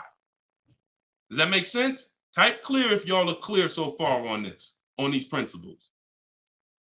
Because it's bad information that's been fed to you for all these years that, oh, you know what? I like to drive as much as I want. Oh, I like to do everything and I don't want to pay for mileage, so I'm going to buy. But what you're seeing now is, oh, shoot. If I drive no miles, my car's worth less. If I drive average miles, my car's worth even less. If I drive high miles, my car's worth even less.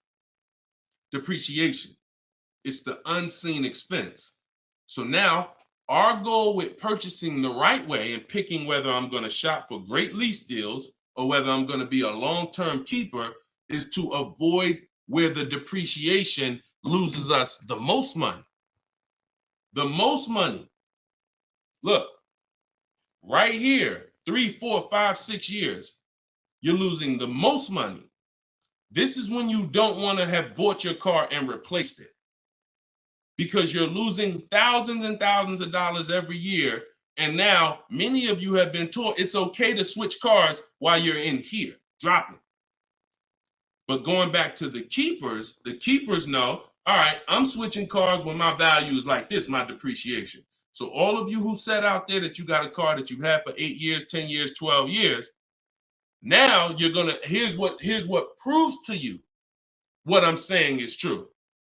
The keepers, which is why I'm trying to get you guys out of that middle, all you 3, 4, 5 year people, 6 year, 7 year people that do not lease. You don't keep your cars long enough to outlive this depreciation, but you don't lease. You're losing the most money by far. By far. Thousands and thousands of dollars every car you buy in resale value, because you flip cars, try to trade them in while you just lost thousands and thousands of dollars. So on the other end, those of you who said, Deshone, I got a keeper outside, if that car today is worth $5,000, a year from now, it's probably going to be worth $4,800. That means you're no longer losing value like this. You're only losing value little by little, and you've outlived the depreciation. So your goal when understanding should I lease or buy is like, Deshone, okay, how do I avoid this? Well, if you're not keeping your car 8 years, you should be shopping for leases. Everyone who told you otherwise was wrong. I'm not going to say they were malicious, but they were incorrect. And unfortunately, I call them confidently incorrect. Dangerous. Dangerous. Being confident and incorrect is dangerous to you and others and everyone who's going to listen to you. So I'm telling you the truth based on numbers that shopping for lease deals is here. If I'm not keeping my cars 8 years, I need to be shopping for great lease deals. If I'm going to keep my car more than 8 years, then I'm going to purchase and I'm going to make sure I get a car that's going to last 8+ years so that I can outlive the depreciation and win with long-term ownership. But I'm not stuck in the middle. Clear? Clear? Everybody clear before we move to the next question? JC said, my man hitting on all cylinders. I appreciate you, man. This is what we do, man. I've been doing this since 2006, man. I'm not new to this. I've been helping people save money on cars and make dealers bid for their business since 2021. And that's what I'm known for. Here in New Jersey, people know when I had my brokerage, Deshone is the person that helps people save money if you listen to him. If you don't listen to me, God bless you. I wish you the best. All right, so for all of you, cue the next question up, y'all. For all of you who just jumped on, this whole show is sponsored by my new book. Everything I teach is out of my new book. It's called Cars from Home, 7 Steps to Saving Time, Money, and Avoiding Dealerships. It's normally $97, but as part of our launch, you can get your copy for 75% off. It's a digital book. It'll be in your inbox in literally 3 minutes. And if you're on TikTok, you won't leave the broadcast, so you don't have to wait until the show is over to click the link in my bio, get your copy, And then you can come back and listen to the rest. Same thing on Instagram. And we got something in the comments for Facebook and YouTube. You guys can click the comment section. Or if you're watching us on television, you can scan the QR code with your phone. All right, let's go, Dolan. Shoot that next one up, brother. Let's keep these questions coming, y'all. Keep typing them. And again, we're live right now, Wednesday. This is our Wednesday 12 p.m. live stream. I want to make sure I keep saying that because we broadcast these shows all day long so that some of you could tell your friends if they missed the live show, they can still see the broadcast. But right now, it's Wednesday, and this is our 12 p.m. live. So ask your questions. This ain't a rebroadcast. JC said, could you please share with us your insights on how to best eliminate dealer add-ons, addendum lists from the deal? Example, windows etching, low jack, nitro in the tires, Scotch guard, okay. You name it, whatever. I always say this, and I have a video that has done well. It's been seen by several people, and it says we don't negotiate with dealers with fake fees. You can see what I need you to know is 80% of dealers are overpriced. 20% are trying to beat their competition and they don't mind competing. These are the best people in the world. These are the people you want to find and buy from. But there's 17,000 new car dealers in this country. There's 100,000 used car dealers in this country. Somebody tell Isaac on TikTok that we just answered that question. So if there's 17 million new car dealers in this country, 17,000 new car dealers in this country, and 100,000 new car dealers, used car dealers, and 80% are overcharging, then you need a strategy to find the 20%. That's another reason why you cannot walk into a dealer and think you're going to get your best deal, because you don't know. You have a much higher chance of finding an 80% than you do a 20%. Does that make sense? It's more than likely when you walk into a dealer and you request a quote or you request an info, even the dealer that you've been buying from, they're going to say, it's more than likely you're dealing with an 80% dealer just based on the sheer numbers. It's not 50-50. And like I said, I've worked with 8,000 people since 2021. We have the data to show this is not 20% is who you're looking for. That's who we're looking for. So what we do is we need to sort for them. We're not looking to walk in. We're looking to stay at home and sort for them. The 80% are going to do what the 80% do. To answer your question, JC, I'm not interested in getting an 80% dealer to take off their fees because that's not what they do. Thanks, Carter's dad. That's not what they do. They charge fees. People pay fees. People who walk into them and buy the old-fashioned way. Your friends.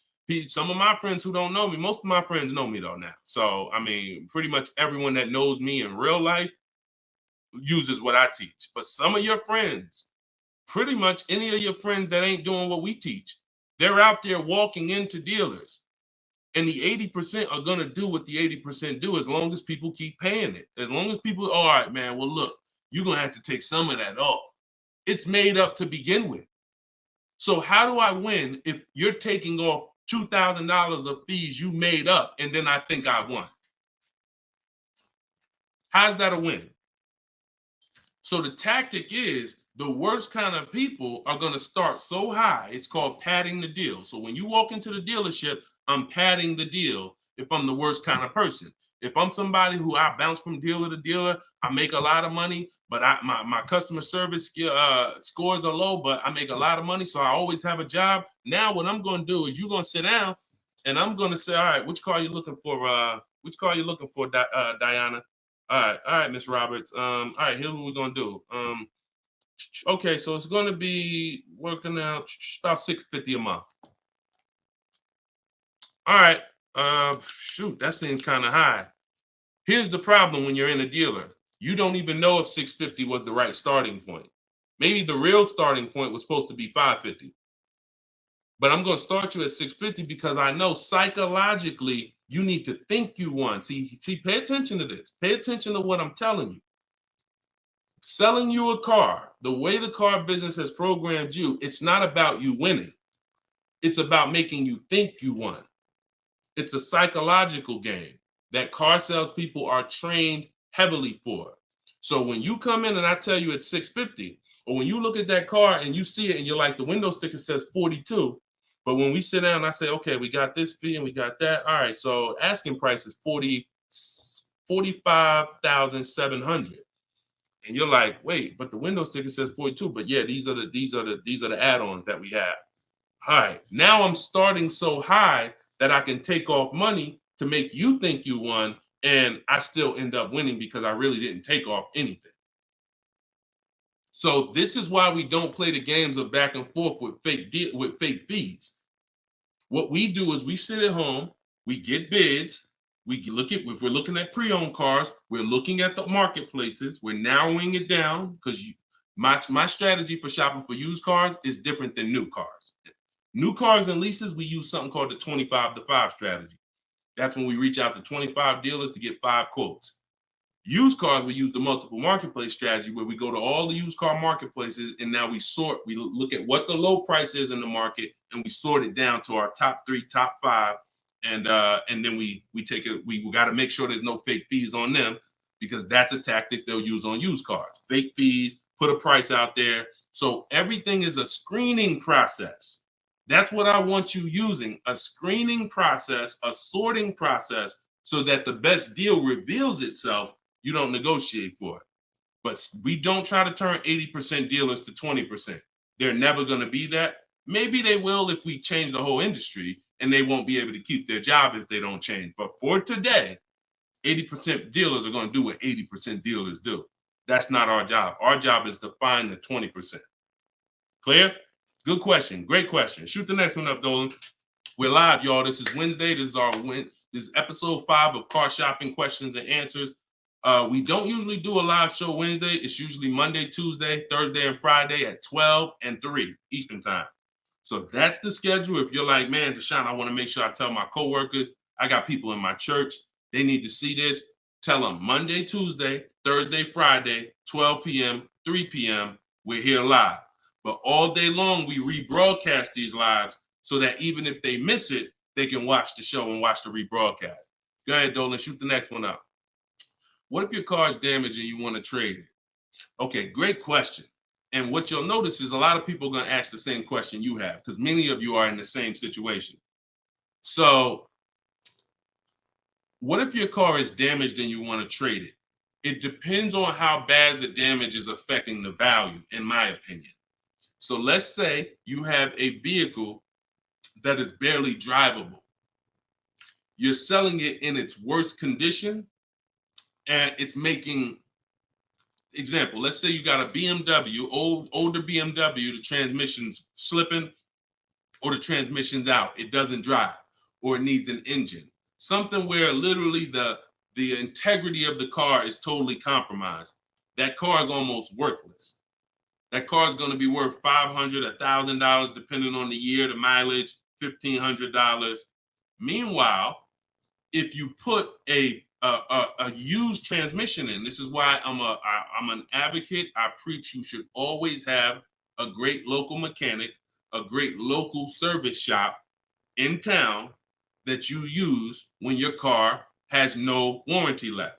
You must have this if you truly want to win, because these guys are usually 30, 40% of what a dealer is going to charge because they don't have that overhead. So what I'm doing, if I got an older BMW, no transmission, a Nissan, no transmission, I'm going to get a transmission from a salvage yard to get a used transmission, a used engine, pay $2,500, drop that in, and then sell the car like that. And I can tell you that that's what my father did. Like my father bought a GMC Envoy in 2009, maybe 4 years after he bought it in 2013. So it was 4 years old when we got it for him. Then maybe 3 years after that, the engine went. So he got a used engine. He's been driving that car since like 2017 with the used engine, and he's getting ready to sell it, and he'll probably get $4,000 or $5,000 for it on Facebook Marketplace because he's a low mileage driver. So you see how literally he could have went from switching a car when it was in its worst condition taking a loss for it versus investing the right money with the right person, getting the right engine, right transmission, drives it for a couple more years, and then can still pull a couple $1,000 out of it. Y'all clear? Y'all see how? Y'all see how? Type dollar signs if you understand that. That's the win right there. Not taking the loss and saying, all right, let me just get out of this car, it doesn't drive, and just taking the L. Big financial loss. Now, if you don't have major damage, then I wouldn't say fix it. If you're gonna go and you got a couple nicks on the car, then it might cost you $500-600 to get the nicks touched up, but then the value of the vehicle only changes by $500-600. So it was really a wash. You put 500 out, the car's worth 500 more. You want to only repair stuff that when you spend the money, you get double back what you spent. I put 2,500 in, it increased the value of my car by $5,000. And that's typically my opinion and my rules on how I like to operate when it comes to damage. Yes, I'm actually live right now. And why is your name the Auto Advisor? We got the Auto Advisor on TikTok. Go ahead, shoot the next one up, Dolan. All right, this one from YouTube. Alberto Romo. My car has some equity. Dealer called me if I want to trade for a new one. Car has less than 30,000 miles. Should I do it? Who's getting calls from dealers right now begging them to come in and look and let them buy your car? Who's getting calls? Who's getting emails? Who's getting letters right now from dealers? Fancy Girl Kiki said me. You're getting calls. You're getting calls. You're getting emails. You're getting letters. Hey, Ruben, we'd love to buy your car right now. Hey, Isaac, we could get you out of your car early. Come in right now. A lot of you, right? I see a lot of you. The reason that's happening, look, he's saying lock on Instagram, me. So the reason this is happening, y'all, is because they're depending on you letting the dealer be your first offer for your car. Now, see, dealers know they're getting outbid right now. They're not able to buy as many cars as they used to because people are getting used to, I mean, it's almost a curse word in my book. We don't use this word. We don't use the word trade. And some of you who have seen me in the past, you know we don't use the word trade. There's only one scenario where we need to trade, and that's if we have too much negative equity. The reason why we don't trade is because trading is not a bidding system. There's 3 transactions that you've been trained to give to a car dealer. One is buying a car from them. That's its own transaction. I bought a car from you. The second is getting the loan from them. That's another transaction. I got a loan from you, because there's other companies out there that only give loans. They don't even care if you buy a car. They don't sell cars. They give loans. That's a clue that there's money in the loan business. Now, the third transaction is people who want to buy your car. When you give your car to the same dealership, you gave them your old car, that's one transaction. You gave them your loan, that's another transaction. And you gave them the purchase of a new car from them. That's 3 transactions. And most times you didn't get bids on any of them.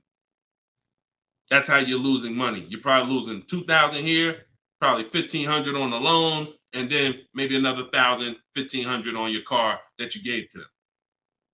Hidden money. See, I'm not just here to teach you how to car shop from home the right way, strategically using my system. I'm also here to reveal to you the hidden money that you haven't seen in your car deals. So you got to stop doing combining transactions. That's why we don't trade.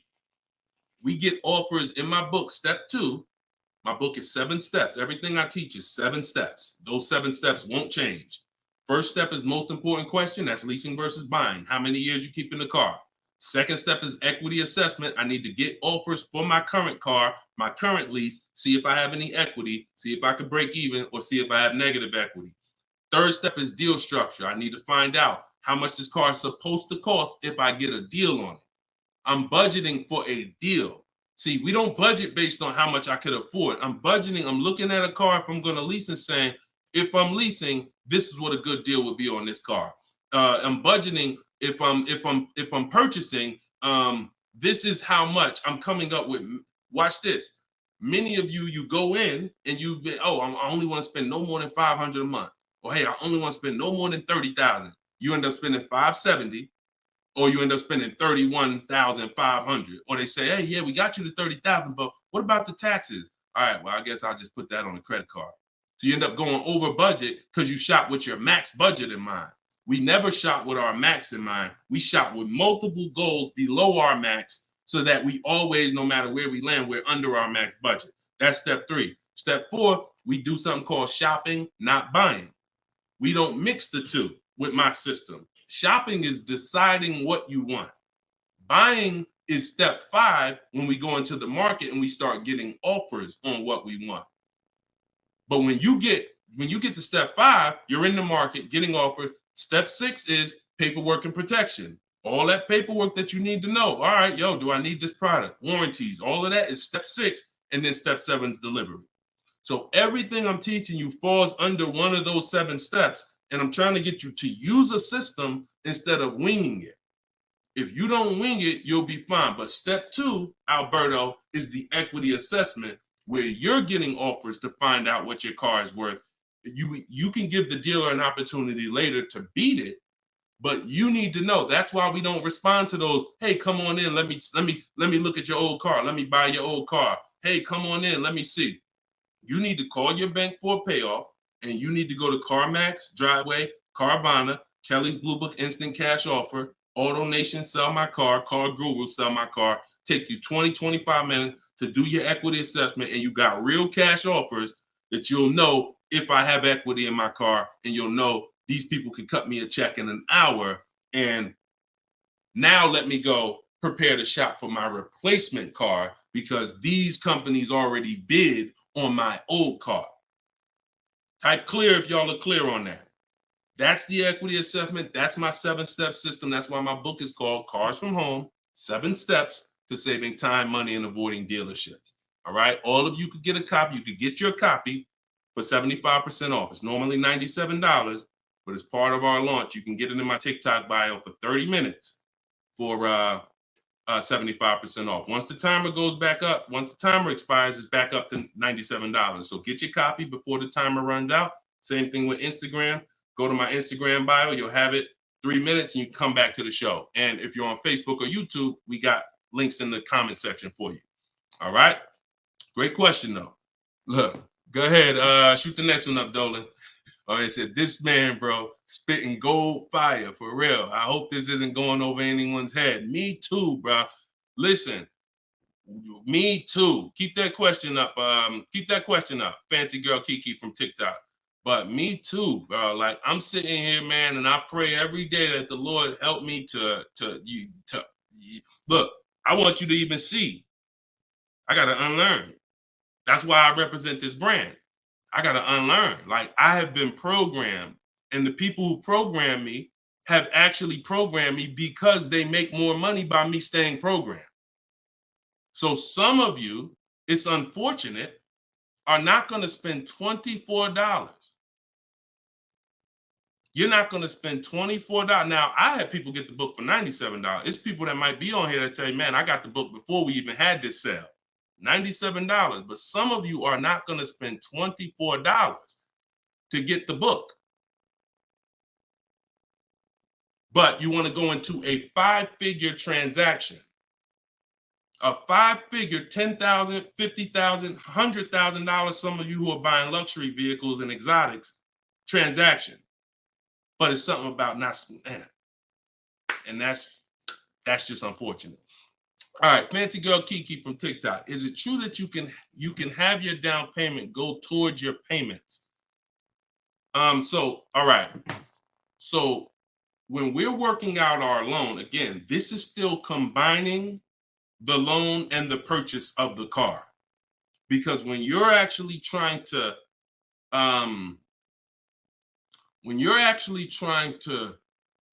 figure out and hope your down payment goes towards the payments and actually goes towards the car versus you basically just giving it to the dealership or maybe losing it to, not going to the car, you're mixing. Because when we're shopping, we have loan. When you buy your car, if I'm financing, right? Give you an example. When I bought my Infinity truck, I'm shopping for the car. Once I get the car, now, and I use my perfect budget calculator. It's in my book. It's a calculator I created. See, that stuff I can't even explain on this show. I can't explain how a calculator that I created works. It's a surprise when you get there, when you read and you're like, oh, this is a calculator. I never seen nothing like this before. I know, because I made it. And I got like 5 of them in there. So, but when you're trying to do what it does, I can tell you how to do this manually to some degree. When you got to know what you can spend. That's why we have that budgeting exercise where in order for me to be at a $450 a month payment, I can't get any more than a $22,000 loan. If I get more than a $22,000 loan, then I'm going to have more than a $450 payment. So now you might say, okay, 6 years though, because if I go 6 years on the loan, then maybe I could get like $25,000 depending on my interest rate. But I need to know how much car I can buy based on where I want my payment to be. So now once I establish that in a budget exercise, you can do that with some calculators online, try to, but you have to account for taxes. The reason why these calculators don't work well, because they're not going to account for the taxes. They're not going to account for, any down payment you want to put in, and they're not going to account for any equity you may be getting. And then they're not going to give you these goals for, all right, a 5-year loan or a 6-year loan is 2 different prices. $450 a month for 5 years is not the same as $450 a month for 6 years. If I get a car at $450 a month for 5 years, I got a better price on it than if I got it for $450 a month for 6 years. So these are the things that you kind of got to have in your budget so that all right, this is how, because it does me no good to know that I could go and spend $35,000 on a pre-approval. What does that do? How does that equate to what I can actually spend? I don't want to spend $35,000. That's a $700 a month payment. So, but once you establish the budget on how much I can spend, now you go find the car. So I'm shopping for the Infinity, and I'm shopping knowing all of these cars are within my budget. Now, when I actually get the car, now what I'm doing is going and I'm finalizing my loan and having multiple dealers, multiple banks and credit unions give me offers for my loan. Everyone can run my credit with a hard pull because I'm within the rate window where it's not going to affect my credit negatively. It's only going to weigh as one hard pull. I know you've heard, oh, don't let all these people run your credit. If you do this right, according to how you're supposed to rate shop, you can Google rate shop. In fact, I'll show you right now. I'm going to share my screen so y'all can actually see. See, it's the information you don't know that's costing you. It's the information that you don't know that is costing you. Look, if I go to Google and I type in rate shopping, Experian has a whole article. Let me know if y'all can see my screen. Hold on.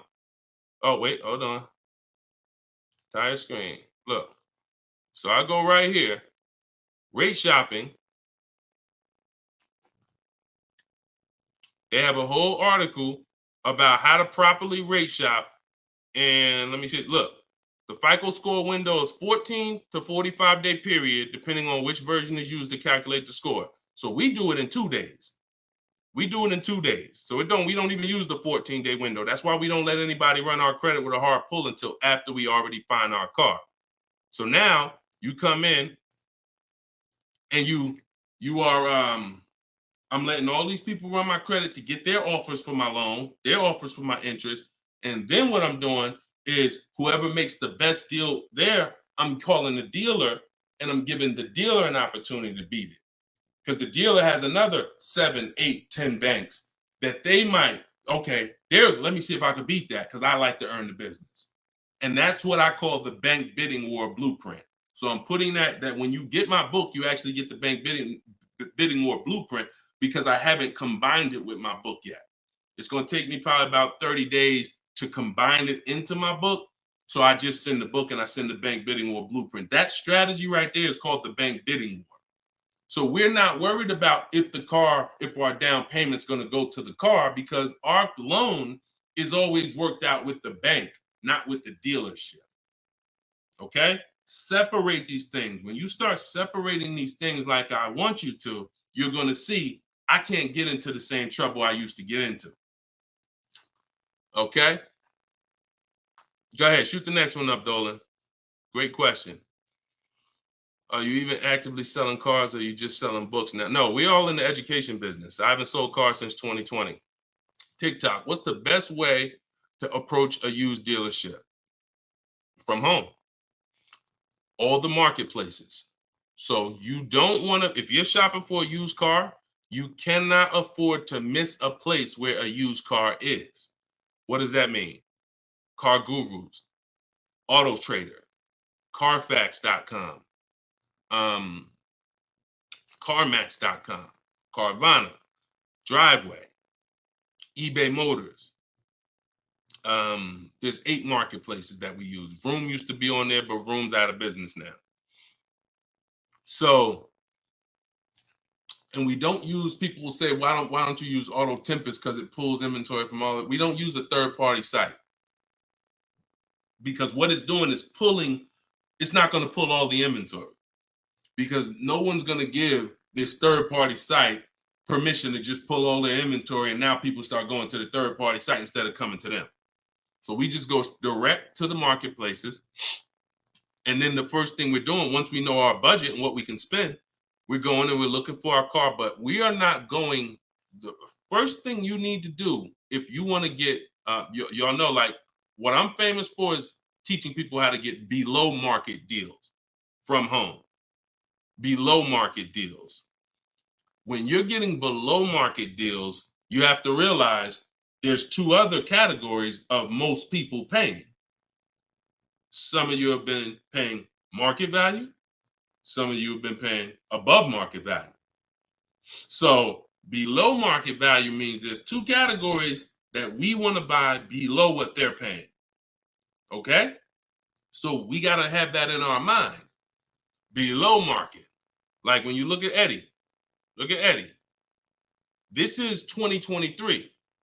This was last year. Still coming out of low inventory. He got a 2023 Camry hybrid. And the hybrids last year, they were on fire. On fire. Like, so they were still charging $2,000, $3,000 over sticker price for the, he got $2,086 under MSRP getting bids. That was his lowest bid. Okay? He said I had a 1-week window. So those of you who are like, Deshone, I need a car in a week. When you get bids, it ain't nothing. He said I actually completed the process in 4 days. So below market deals where people are paying sticker price and they think they won. You know what? Hey, you know what? The best deal is, at least I didn't get a markup, sticker price. Now, let's get back to approaching the used cars. When we open up when we get in used cars. Oh, wait a minute, yo, banana Thad, you funny, man. So when we get in used cars, so our goal before we could get a below market used deal, we have to know what the market prices are. So when we open up those marketplaces, the first thing I want you to do is look and sort from lowest to highest prices on all of them. Lowest to highest prices. Well, the first thing we actually do is start an account. You want an account because we want to get alerts of all new inventory. So we start an account on all the marketplaces that we can start an account on. Now we're going to look and sort from lowest to highest, and we're going to look and see what the low side of the market is. Low side of the market, low side of the market. Now I might say, okay, the low side of the market is about 22, 23. If you're doing it right, you're always going to have prices that are $3,000, $4,000, $5,000, $6,000 more. If you don't see that type of spread, you're not doing it right. So now we know this is the low side of the market. Now here's what comes with the low side of the market. Bad Carfaxes, frame damage, salvage titles, sketchy history, Damaged cars, that's good. That's what comes with it. What we're looking to do is see where those cars are priced at, and we're looking to be right above them. And from there, we have a particular system of how we're going to sort based on title history, service records, extremely important. We will not buy a used car without great service records. Then we go to accident history. There's a couple different types of accidents: serious accidents, airbag deployed, vehicle towed. All of this is serious accident. I appreciate you, JCAA. Shout out to the sharers on TikTok. Now we go to, then we need to verify there's no bogus fees, because that's a narrowing down. Now that'll narrow us down to like a top 3, top 5, top 7. But some of those vehicles are going to have bogus fees, guaranteed. And this is not always happening day one. That's why I don't want you waiting until you need a car to go shop. I want you in the market early, a month, 2 months, 3 months before you need a car, so that you can watch the market. And when you can watch the market, you have much more leverage. You have much more flexibility. You can say no. You can see where the price trends are, and you can get alerts. Many times, it's the alerts of the new cars that's going to be the car you take down. Because once you know the low side of the market, now you're getting alerts. Every new car that hits the market, boom, soon as it hits, I can look and see, oh, that's priced on the low side. Now I look, oh, shoot, frame damage. Oh, shoot, salvage title. Oh, shoot, whatever. And eventually one pops up and you're like, oh, good Carfax. Oh, good title history. Boom. And now we're preparing to get ready to take that car off the market. We can't test drive used cars until we're ready to buy them, though. That's the only reason we can't do 100% of our used car deals from home, ever. New car deals, we've had people throughout, use my book, in my course, 100%. Dealer delivers the car. That can happen. New cars and leases, 100%. Used cars, we can't. You must go to the dealer. You must see the car. You must drive it. And then that's when you're taking that deal across the finish line right then and there. Okay? That's a overview of what I call my multiple marketplace strategy. If you do that, you win. I mean, there's no guarantees in life. So I'm not here to guarantee, but I am here to say, you haven't had strategy. When you're using strategy and boundaries, you haven't had boundaries or strategy. You add boundaries and strategies to your car buying, 99 times out of 100, you're going to win more than you used to win. All right? Go ahead, Dolan. Shoot the next one up. Does your book teach how to sell and grow? I don't really know what that means. Sell and grow. This one's from TikTok. Do I get a discount for paying cash for a car? No. I know a lot of people told. Who was taught you get a deal for paying cash? Type a $sign if you were taught you get a better deal for paying cash. I got the book, the cheat sheets, awesome. Service connected. Don't use the cheat sheet. If you got the book, scrap the cheat sheets. The book is the nuts and bolts. The cheat sheets is an overview. I see you though. Use it. Win. So, all right. So you got Gina VL. You got I don't want to butcher your name, so I'm not even going to try. I see you on TikTok, though. I see Cozy Boy Nesto on Instagram. Okay, Monty. So my question was, who was taught you get a better deal by paying cash? All right. Now, I said type a $sign if you've ever heard this.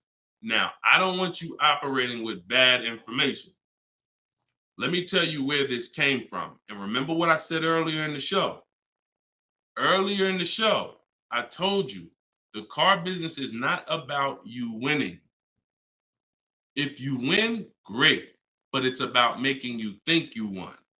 And I can only make you think you won based on what you tell me you need in order to feel like you win. So if you come in and say, listen, man, I'm paying cash, man, y'all got to do something better for me.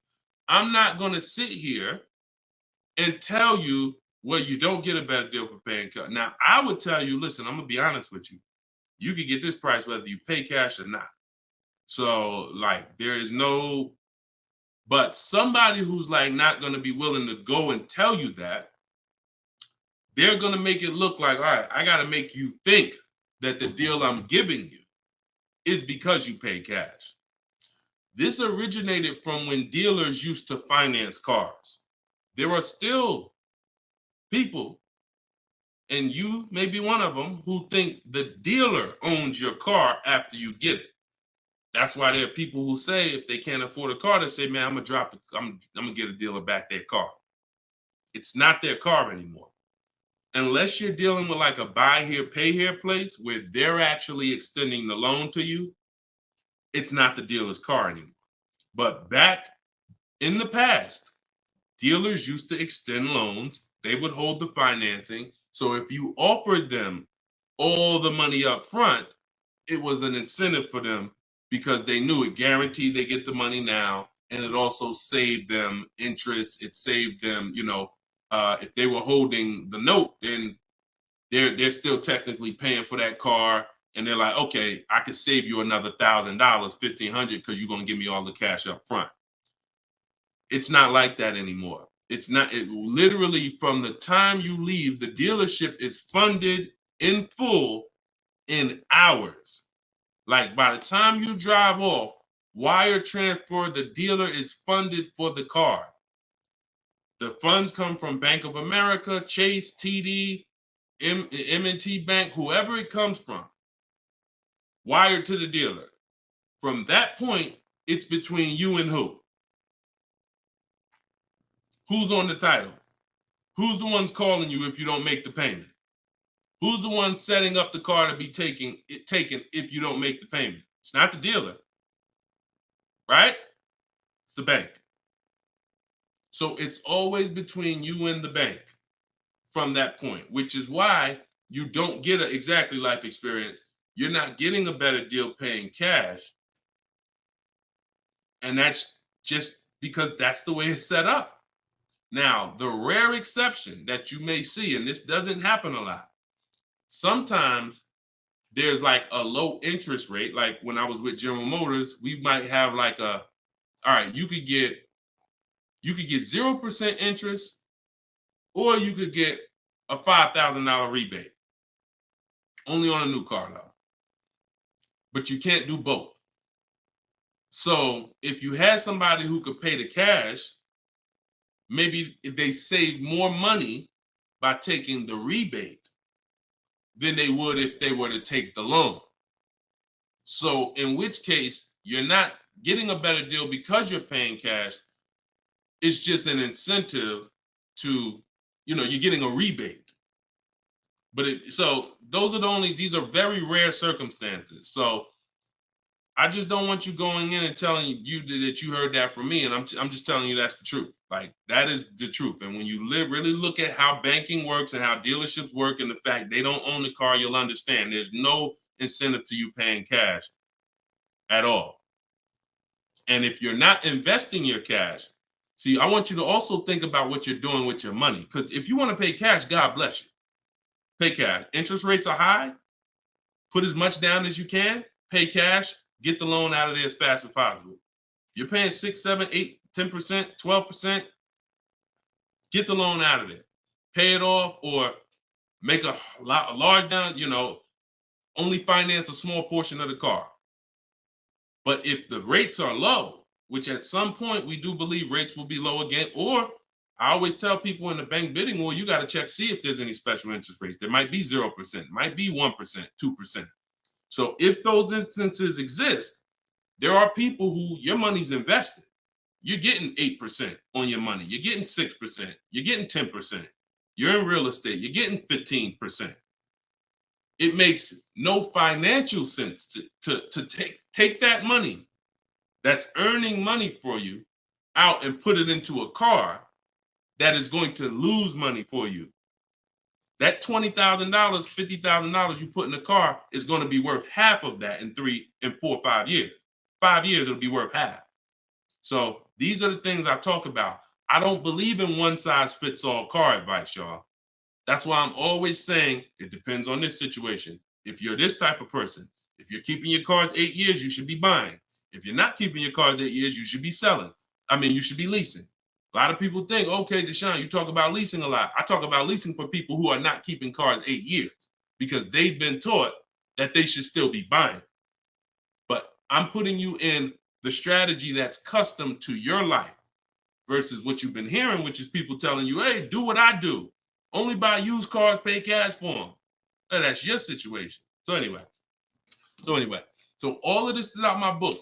Cue the next question up, Dolan. We got a couple more minutes and then we'll wrap. All of this is in my new book, Cars from Home. It's called 7 Steps to Saving Time, Money, and Avoiding Dealers.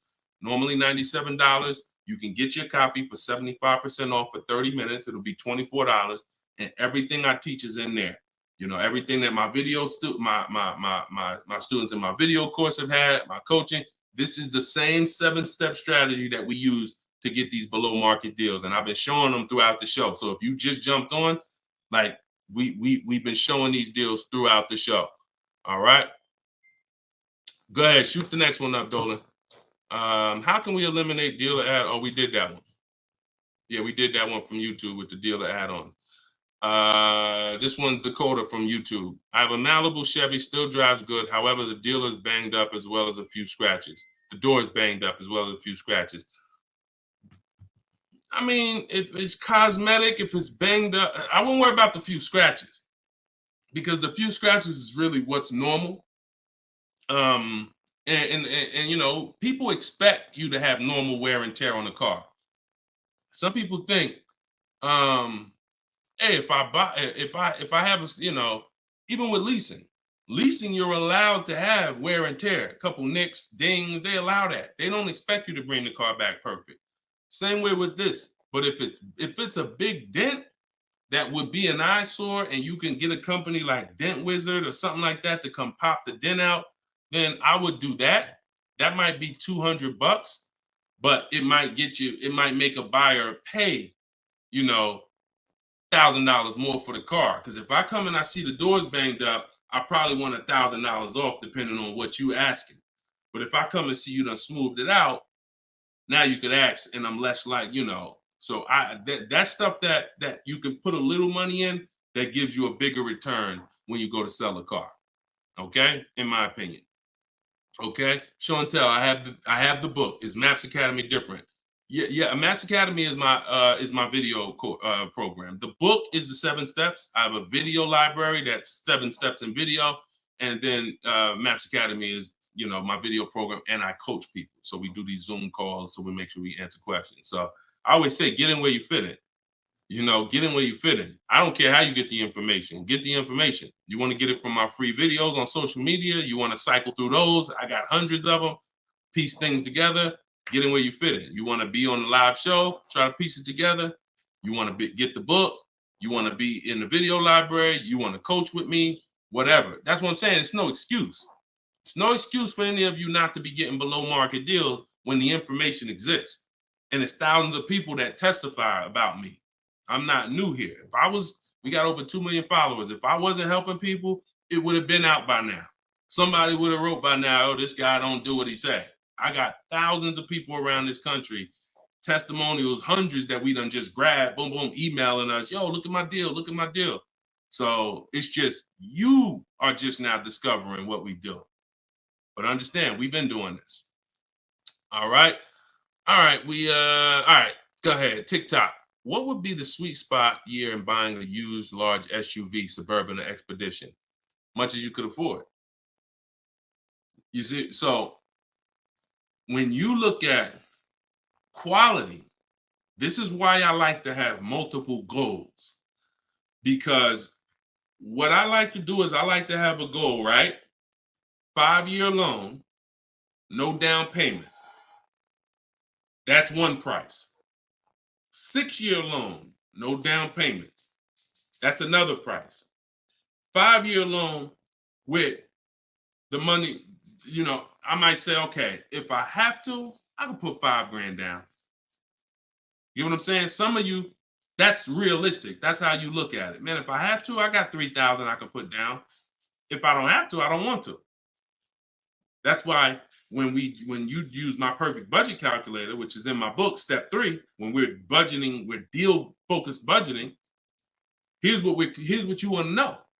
If I want to be at $450 a month, how much is $450 on a 5-year loan? No money down. All right, that's one purchase price.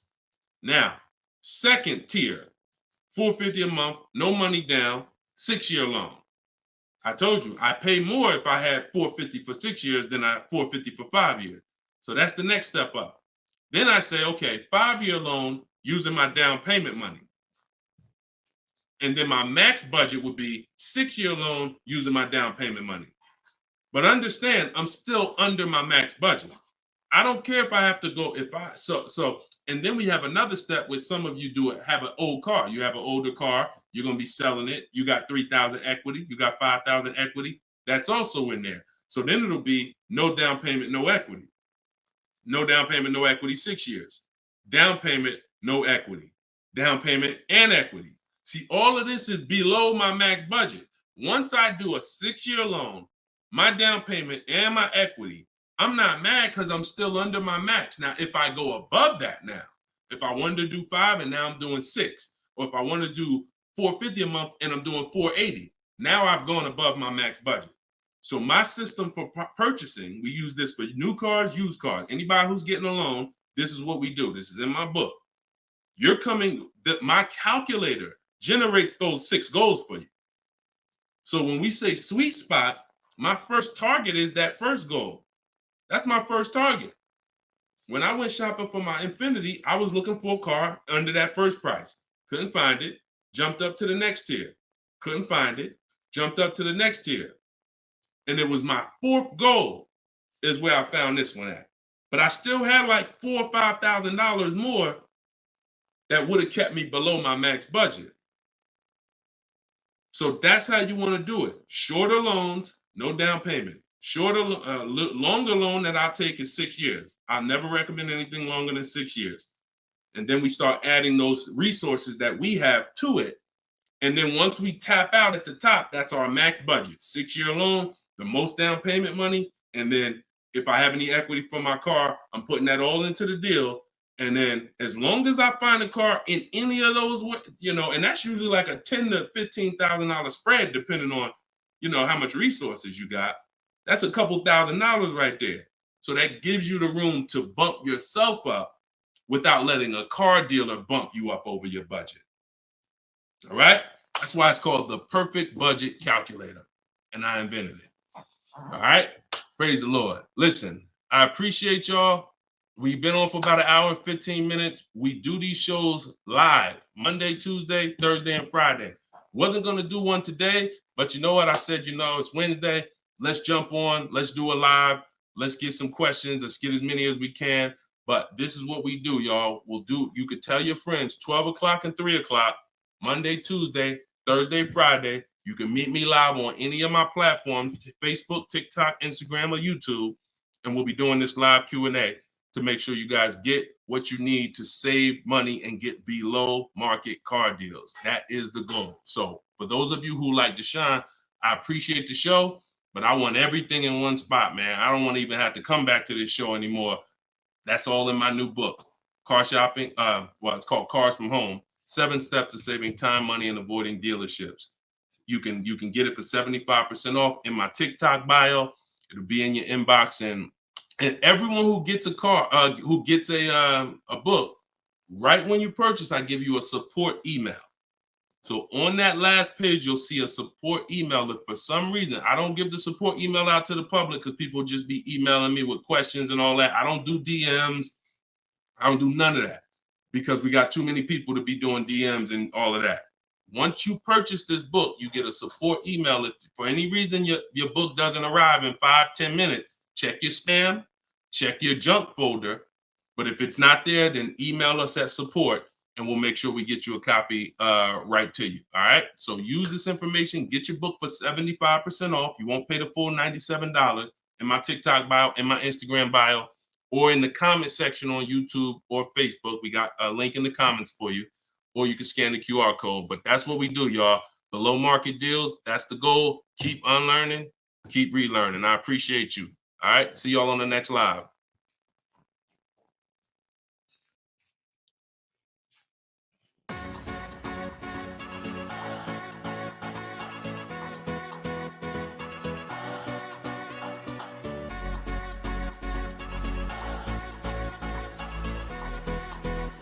The worst possible thing you could say when you walk into a car dealership. I spent 5 years with Mercedes-Benz, 5 with General Motors, and the worst thing a person could say when they walk in is if you could just get me to this payment, we got a deal. So your loan's probably still like 19, which means you got to pay to get out. You're upside down. It's called negative equity.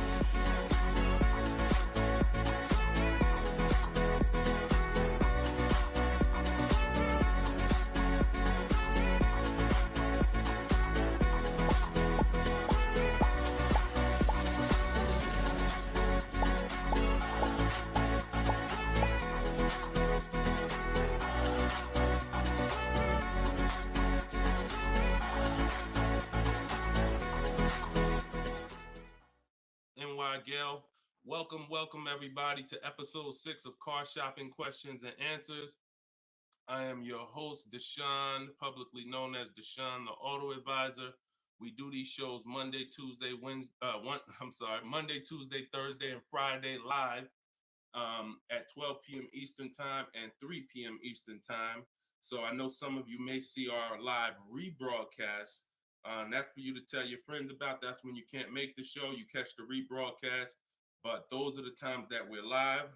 If you don't know me, I'm the author of the digital book Cars from Home, 7 Steps to Saving Time, Money, and Avoiding Dealers, currently rated 4.94 on Goodreads.com. So thank you to everyone who has reviewed the book, the digital book. All of you can get the copy for 75% off during the show for the next 30 minutes. You'll see when you click the link in my TikTok bio, there is a link, there's a button for you to get 75% off. So you won't pay the normal $97 price. Same thing with Instagram. And you guys on Facebook or YouTube, you can click the button in the comments and you can get your copy. So come on in, start typing your questions. We do this, we do rapid fire Q&A. I see a lot of people coming on the TikTok, and we got Dolan pulling questions. So no matter where you're watching us from, type your questions and we're gonna pull them into the live show and we'll get them answered right now. All right. So I'm excited about this show. I see we're continuing to see people getting below market deals. If you don't know that the goal is for you to get below market deals, and the goal is for you to not spend more than 30 minutes in a car dealership. I spent 14 years in car dealerships. So you're not learning from somebody who's just like you. I'm just like you in that, I buy cars, I lease cars. That's the way we're similar, but I'm an insider. I'm an auto industry insider. My business for 14 years plus was in car dealerships. So start typing your questions. Let me tag everybody on Facebook and let's get down to business. Okay, whenever we get the first one, Dolan will put it up. Let me just tag my people here on Facebook.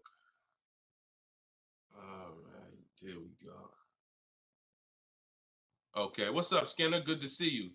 What's up, Angel? What's up, Jill, man? Good to see you. Yep, what's up, Jason? Great to see you. All right. Brother said he's been doing it. Oh, what's up, Auto Advisor? Good to see you. Absolutely.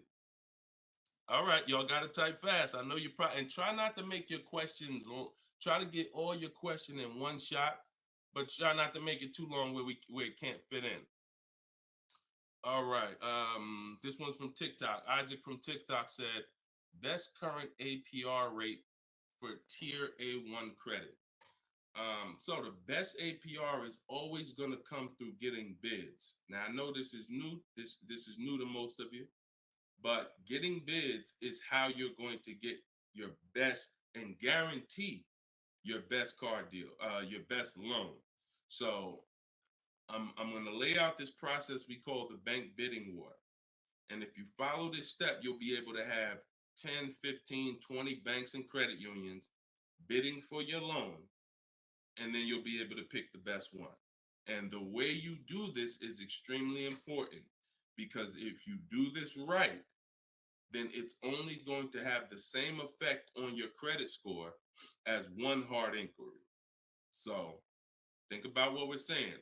We're going to allow multiple people to access our credit with hard inquiries, but at the end of this period, after we get our card, the weight on our score, the effect on our credit score is going to be one hard inquiry.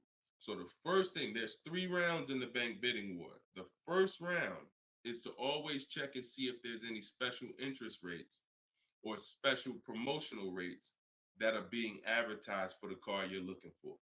So let's just say you're shopping for a, Kia Telluride. You're gonna now check and see, is there any special interest rates? 0%, 0.99%, 1.99%. All of these rates are like a finance rebate. That means there's no bank or credit union that's going to beat them. So this is the first round. So if we do get a special interest rate there's no reason for us to even shop for interest rates other than that. Because again, no bank, no credit union is beating 1.99, even 2.99. Now, here's what you have to check when we do that. How long is that loan? Because some people might give you 1.99, but it's only for 36 months. And some of us are not going to take a loan for 36 months because the payment's going to be too high. You might need a 5-year loan or a 6-year loan. So we're not just looking for if there's a special interest rate, we're looking for what is the term. Shout out to everybody coming in. This is our Thursday, April 18th, episode 5, live car Q&A. So we're actually live right now. This isn't a rebroadcast, so you can come on in and start typing your questions. And we're talking thousands over here, not hundreds. Okay, so that's round 1 of the bank bidding war. Now, let's just say we do that and there's no special interest rates. Now we're moving on to round 2. But round 2 comes after we find our car. So once you find your car, no one has touched your credit with a hard inquiry yet. Pay attention. You have not heard me say at any time hard credit pull at all. When you're shopping for your cars, no hard credit pull. Nobody's running our credit while we're shopping. Once we find our best deal, once we find a dealer that's going to sell us the new car for the lowest price, we lock up that car, usually with a deposit, reserve it. And now what we're doing is we're telling the dealership, I'm going to take this buyer's order. You're going to get a buyer's order. You're going to come home. And now you're going to now the second round of the bank bidding war is about to start. You're going to come home. You're going to call your bank if you have one, or your credit union. This is when you're going to let them access your credit. Because if you've ever tried to actually get a bank to tell you what the interest rate would be, like a pre-approval, many of them, and if you've experienced this, I want you to type a 1, many of them will say you need to have a car first, right? If you've experienced that type of 1, you call your bank, hey, I'm trying to get a pre-approval. They're like, okay, well, we need the information on the car. And you're like, well, I'm trying to get the pre-approval so I can go get the car. So that's why we don't follow that process of getting a pre-approval beforehand. Look, Marinette, you've experienced it on Facebook. So when we look at having the buyer's order for the car that we reserved, you have everything you need now. You have everything the bank could want. And you're now going to call your bank, or if hopefully your bank and credit union has a website, you could do this all online. And you're going to get as many approvals, offers as you possibly can. In my book, I list a couple: your bank, your credit union, online banks, Lightstream, community credit union. Everybody who can lend in your state, you want them bidding. This is very important because some of you haven't been trained to see. My job is to not teach you just how to buy from home and make people bid for your business. My job is to show you everyone willing to listen. If you're willing to listen, I'll show you where the hidden money is in your car deal. The money you have not been trained to see, or the money you've been trained not to look at. And the people who have trained you not to look at this money are usually the people that's making the money. So you have to see that one point. Let me give you a scenario here. Let's go to an auto loan calculator so you can see how much money is just in your car loan. Just in your car loan.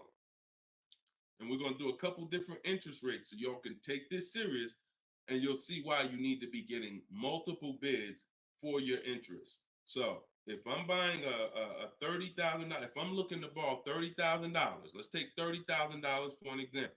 Average, pretty good average. Average price of a car is probably higher than that, but let's use 30.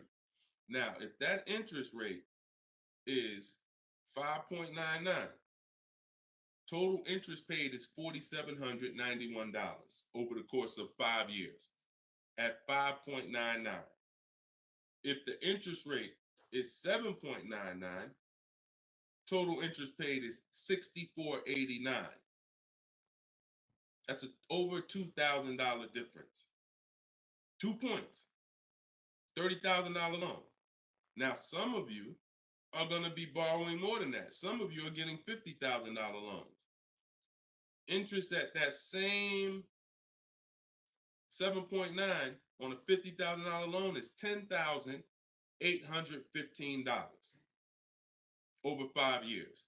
Now, if you can get 2 points less, 5.99, interest is $7,984.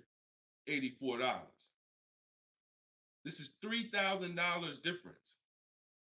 So, do you see how if you're not taking getting the best loan offer just as serious as you're taking trying to get the best price, you get a good price and then you'll give it back to the bank who's giving you the loan. So this is why we get bid. So we're now going to let all these people run your credit.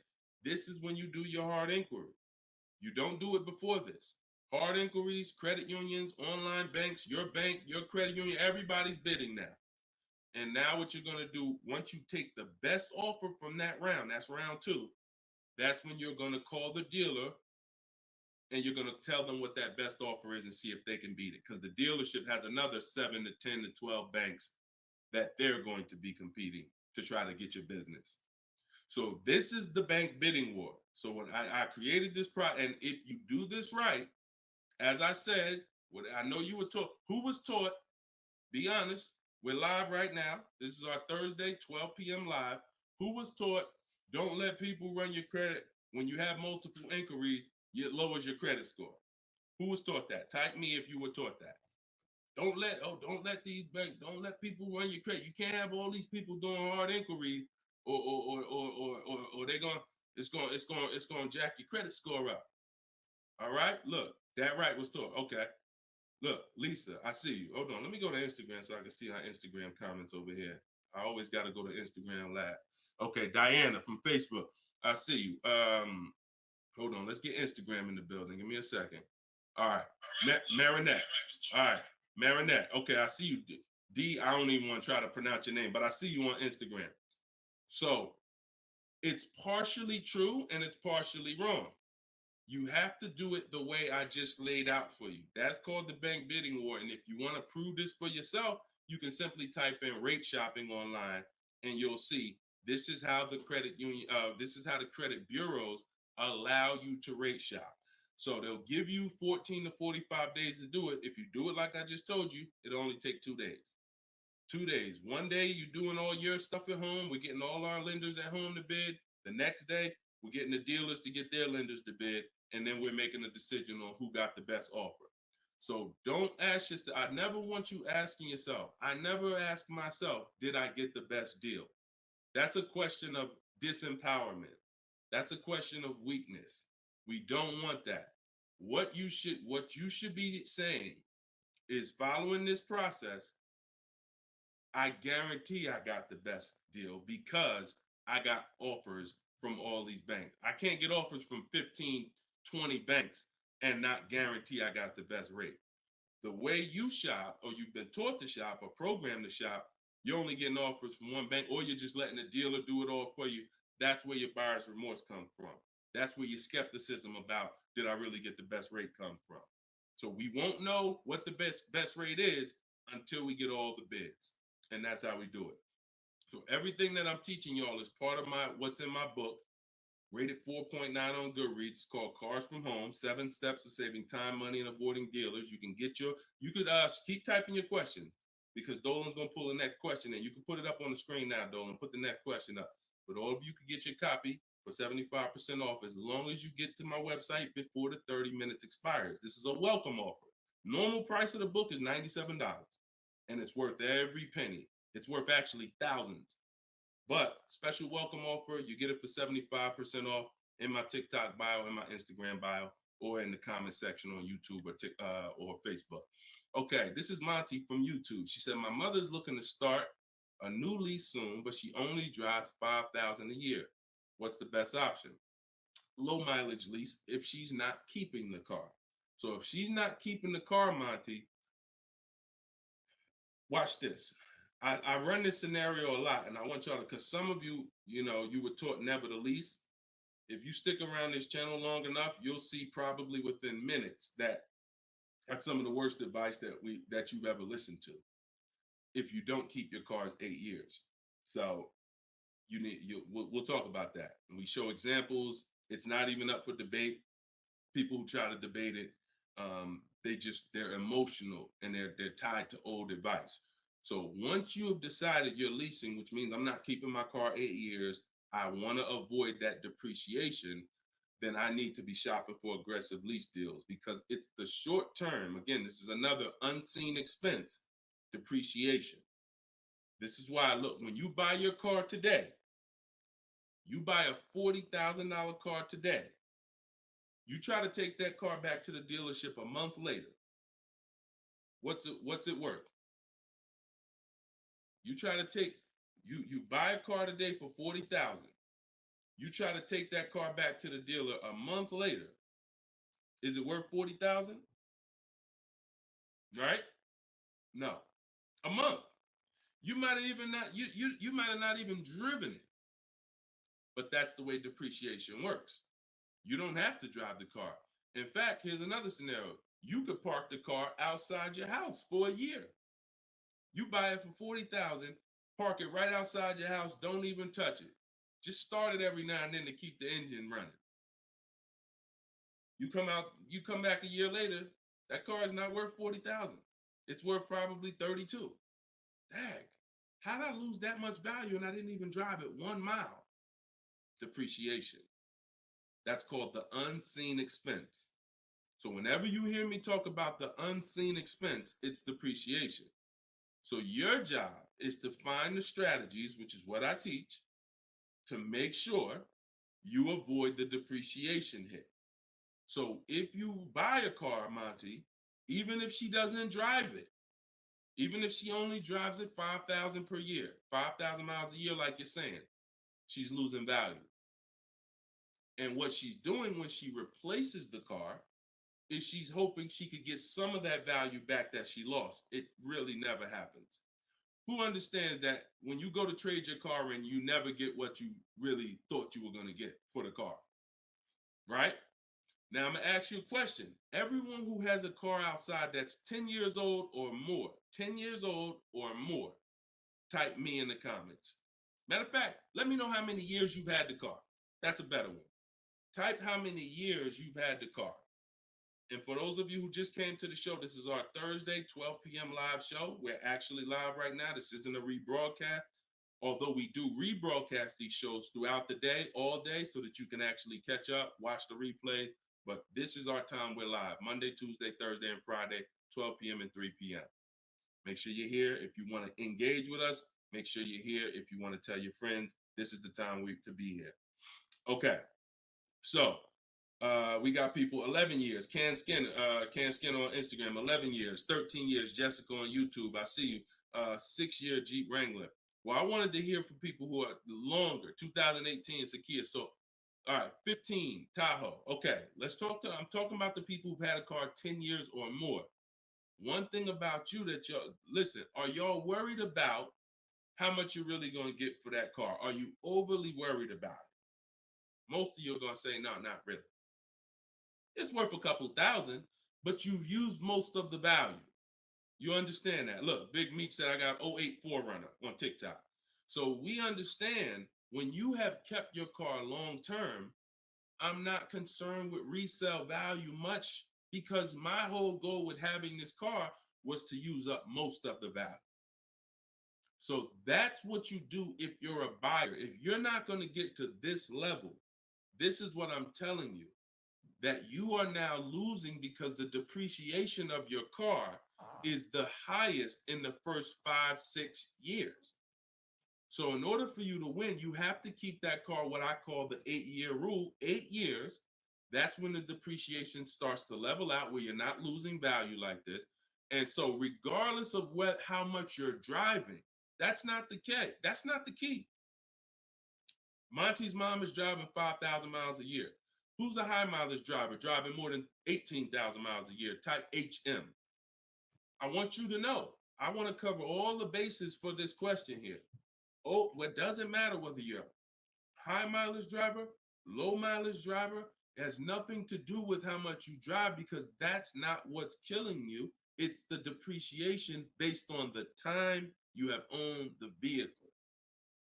And if you're not keeping that car 8 years, you should be shopping for aggressive leases. Now, before we go to the next question, I'm going to show y'all an example of why it is impossible. Yes, impossible. No way, shape, form, fashion. You can get a great deal if you purchase, but you should have leased. Okay? Let's use this scenario. Let's use Frina. Let's use Frina as an example. So Zafrina, she picks up, and you can see this date. She's recent. This is just, not too long ago. So Frina gets a $65,000 Jeep Grand Cherokee. She uses my system. You can see she uses the Cars from Home system, where she gets bids, multiple bids. We get at least 5. So don't look at this price and be like, oh, Deshone, that looks incredible. Yeah, that's because we get this through bidding. You get the best price. That's what we do here. So stick around, you'll understand if you're new to the show. But she's paying $579 a month for a $65,000 Jeep Grand Cherokee. Just so we can, let me level this out for y'all. If she pulls up to someone who decided to purchase because they didn't understand leasing, or they was taught never lease, so they're going to go in, they want that same truck as her. Let's just assume they got a ridiculous, how much is a great discount on this Jeep? I want to use your numbers. Type in the comments, what do you think is a great deal, a great discount? She go in just don't be realistic though. Somebody walk in, she going and she looking at this $65,000 Jeep. Somebody's going to purchase it though. What would be, because I want to show y'all that even at the best discount that you could name, realistic though, you're still going to lose if you purchase compared to somebody who leased. Go ahead, throw some numbers out. What's a big discount? Okay, look. All right, I'm going to make up a number because it's like, okay, 600. No, not a payment. Not a payment. I'm talking about, okay, Aux the Pro said 20%. Now, we already know saving 20% off a new car is pretty much never going to happen, right? We can agree. That's usually never going to happen, 20% off the price. Let's see how much 20% is. So 10% would be $6,500. 20% would be $13,000. So let's say they knock $13,000, an impossible discount. Someday somehow we do something never been done before. They end up getting this car for $53,000. $53,000. Every $5,000 on a loan is how much per month, y'all? Some of you know, some of you seen my videos, some of you been on the show before. Every $5,000 on a loan is about how much per month? $100. Exactly. So let's do this math now. Continuing to drive this point home that there is no way for you to get a great deal when you purchase, but you should have leased. So the same person who just got this unbelievable, never gonna happen discount of 20% off a brand new car, $53,000, what's their car payment? $53,000, car payment's about $1,050 a month. $1,050 a month for 5 years. Let's just say they take another year on the loan. They say instead of a 5-year loan, let's take a 6-year loan. $900 a month for 6 years. Freena's paying $579. Is that sinking in? Type $ if that's sinking in. that, whoa, you telling me, Deshone, the same price that this person just got, and she got a ridiculous lease on it, she's paying $579 a month, even if a person got an never gonna happen discount. I literally just took what my man here on Instagram threw out, and he knew he was throwing out something crazy by saying 20%. Even with the 20%, payments $500 a month more than Frena got leasing it. Now let's do one more scenario here. One more. See, all of this is what I'm teaching. This is in my book. This is why the book is 4.9. Goodreads.com. Thank you to everybody who's reviewed the book, Cars from Home, 7 Steps to Saving Time, Money, and Avoiding Dealerships. One more scenario. Let's throw a used car in here. So we already looked at Frena's deal, brand new, great lease. Second, brand new, never gonna happen discount. Now let's throw a used one in there. Let's say somebody says, you know what? I'm looking for a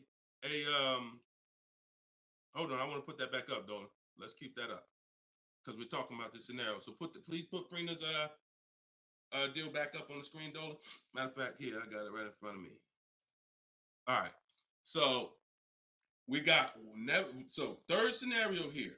Somebody now is saying, all right, I'm gonna find that truck used though. So instead of 65, good price on a used one. Let's say we find one that's like 40% off, 3 years old. Again, I'm using extremes to show y'all. So some of you are like, Deshone, if you're using extremes and it's this different, dang, I've been overpaying by not understanding leasing. Yep. I wish I had Dave Ramsey here. I wish we could get Dave Ramsey on the show.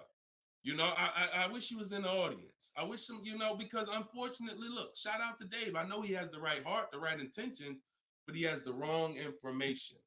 He's what I call confidently incorrect. That means dangerous. You're dangerous. When you're confident and incorrect, you're dangerous to yourself and others. So now, used car, somebody gets this car, they knock 40% off the price, and they get one for like $40,000. $65,000 truck. I got one 3 years old. I paid 40 for it. Every $5,000 we just said is about $100 a month. 40 payments, 800. You take a 6-year loan, payments 725. On a used one, we're no longer even talking apples to apples with the vehicle. On a used one, $579 Frena's paying, $725 for a 6-year loan on a used one, 3 years old, 1 year on the warranty left. Then you're on your own. $1,000 a month to buy a brand new one. See, son, you getting mad yet? Are you getting mad yet at the people who taught you not to lease? Now, who should be? Because some of you, if you just tuned in, you might be thinking, oh, Deshone, so should I only lease? No. If you are not keeping your cars 8 years, then you should only lease. Because when you buy, if you keep the car long enough, you can win. Because you're going to pay double what Frena's paying if you buy a brand new one.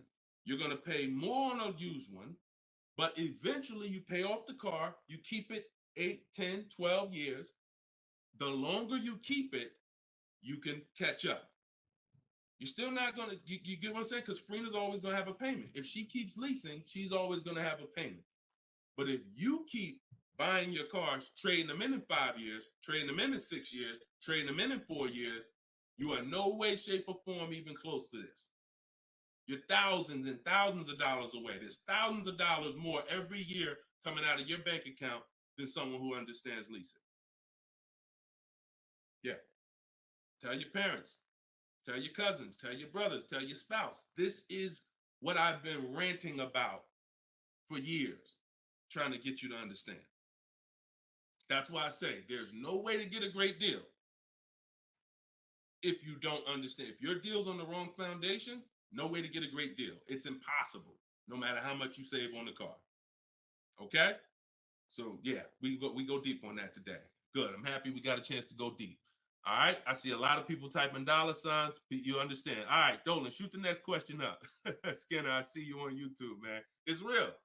It's real. This is what we do, man. I'm glad we gotta look. I'm the bad news first person, so don't think I gotta share the bad news first, and then but I'm also giving you the olive branch to like you can change this. You can start doing things different. You can start shopping different. You can learn how to make these people big. So go ahead, shoot the next question up, Dolan. Let's keep them coming. We're Thursday. We're live right now, y'all. So if you just jumped on the show, this is our live 12 p.m. show. Type your questions, and can y'all tap the screen on TikTok? Can we shoot those likes up? Can we? If you're gonna spend time with us and you're getting value out of what we're doing, I need everybody who's getting value hit the like button and start tapping the screen if you're on TikTok just to show that. Run those likes up. All right, I see it. See y'all lighting it up already. All right, Facebook, James. I'm an old school guy that was told not to let anyone run my credit. I'm not even sure how to download your book. Maybe you could walk us old timers through the process of downloading it. Unfortunately, I teach an online system. I'll be the first one to tell you my system's online. My system's right here in front of a computer. I've worked personally with probably 1,600 people personally in my coaching program since 2021. They got to know how to use a computer. I've had older people who get their children, who get their grandchildren come because and sorry y'all, my eyes are watering. I got a little something trying to jump on me, but we good. But I would be lying to you if I told you this isn't based on because we use copy and paste systems. You're sending emails.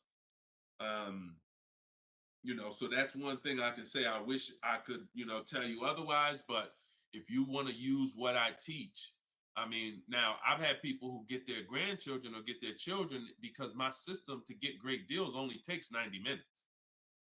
It only takes 90 minutes. That's why when you go to the page and you see my book, a lot of you are going to see the first thing I say on my website is this will teach you how to get below market deals in as quick as 48 hours. And the time you're putting in to get those deals is probably going to be about 90 minutes once you learn, as I walk you through my 7-step process. But you got to know how to use a computer. So I'm just being real with you. Like, I wouldn't tell you to get the book if you're not comfortable sending emails, copying and pasting, because it is an online system. So I would tell you, call one of your family members who's computer savvy. Tell them, hey, get this book, work this for me, help granddad out, help dad out. And not only are you helping yourself, but they'll now have a skill so that they can learn, so that they're now making dealers bid and they're at home. That's just me being as honest as possible with you. All right. Great question, though. Great concern. Skinner, what's up, my man? Skinner from YouTube. Deshone, what are the bank necessarily looking for different from what the dealership is? Banks want to lend. So think about where you're at right now. Skinner from YouTube just asked, so what is the banks necessarily looking for different than the dealerships? Banks, there's more banks around us that would want to lend us money to buy a car than we know about. So wherever your zip code is, the reason why I want you using the bank bidding war, which I laid out at the beginning of the show, if you just jumped on, you want to go to YouTube, you want to watch the beginning of episode 6, and I break down the bank bidding war. If you don't have my book, if you have my book, then you know the bank bidding war. Now, it's about letting the people who want to bid, because the dealers, here's the difference. It's your positioning. When a dealer knows you don't have any leverage, you haven't shopped bank offers, you're basically waiting for them to tell you what their bank said. Here's usually the conversation. What is the most interest? What is the highest rate you think they'll take? What is the highest rate that we can actually get them? And it might be 6.2, but at 6.2, we make some nice money on the loan. But that's not the best I could do. But I'm not going to give them the best I could do, because what sense does that make? I'm going to give you the most you're willing to pay. So if I go out and say, look, we got you 6.2, your payment's this. If you don't fight them, then that's what's going to happen. But when you have offers, now what you're doing is calling them and saying, look, I got 5.79 from my credit union, or 5.79 from this online bank. If you could beat it, then I'll give you the business. Not only does this make for a good relationship because you're giving them the opportunity versus saying, oh, I'm not letting you get the opportunity. This person has 7, 10 banks. You give them an opportunity, and this is how you guarantee the best rate. So it's not about they're looking for anything different. It's about positioning yourself so that the dealer is now trying to beat the rate you got versus what I just laid out 60 seconds ago when you don't have a rate in the conversation they're having. Leverage. Leverage. All right, that's the difference. One gives you major leverage to guarantee you're getting the best offer. One, you have no leverage, and so there's no guarantee. And you'll always drive wondering, man, could I have gotten a lower interest rate? That'll always be in the back of your mind. So we want to eliminate that. All right, great question, Skinner. Go ahead, Dolan. Next one. I don't see too many questions coming in on Instagram.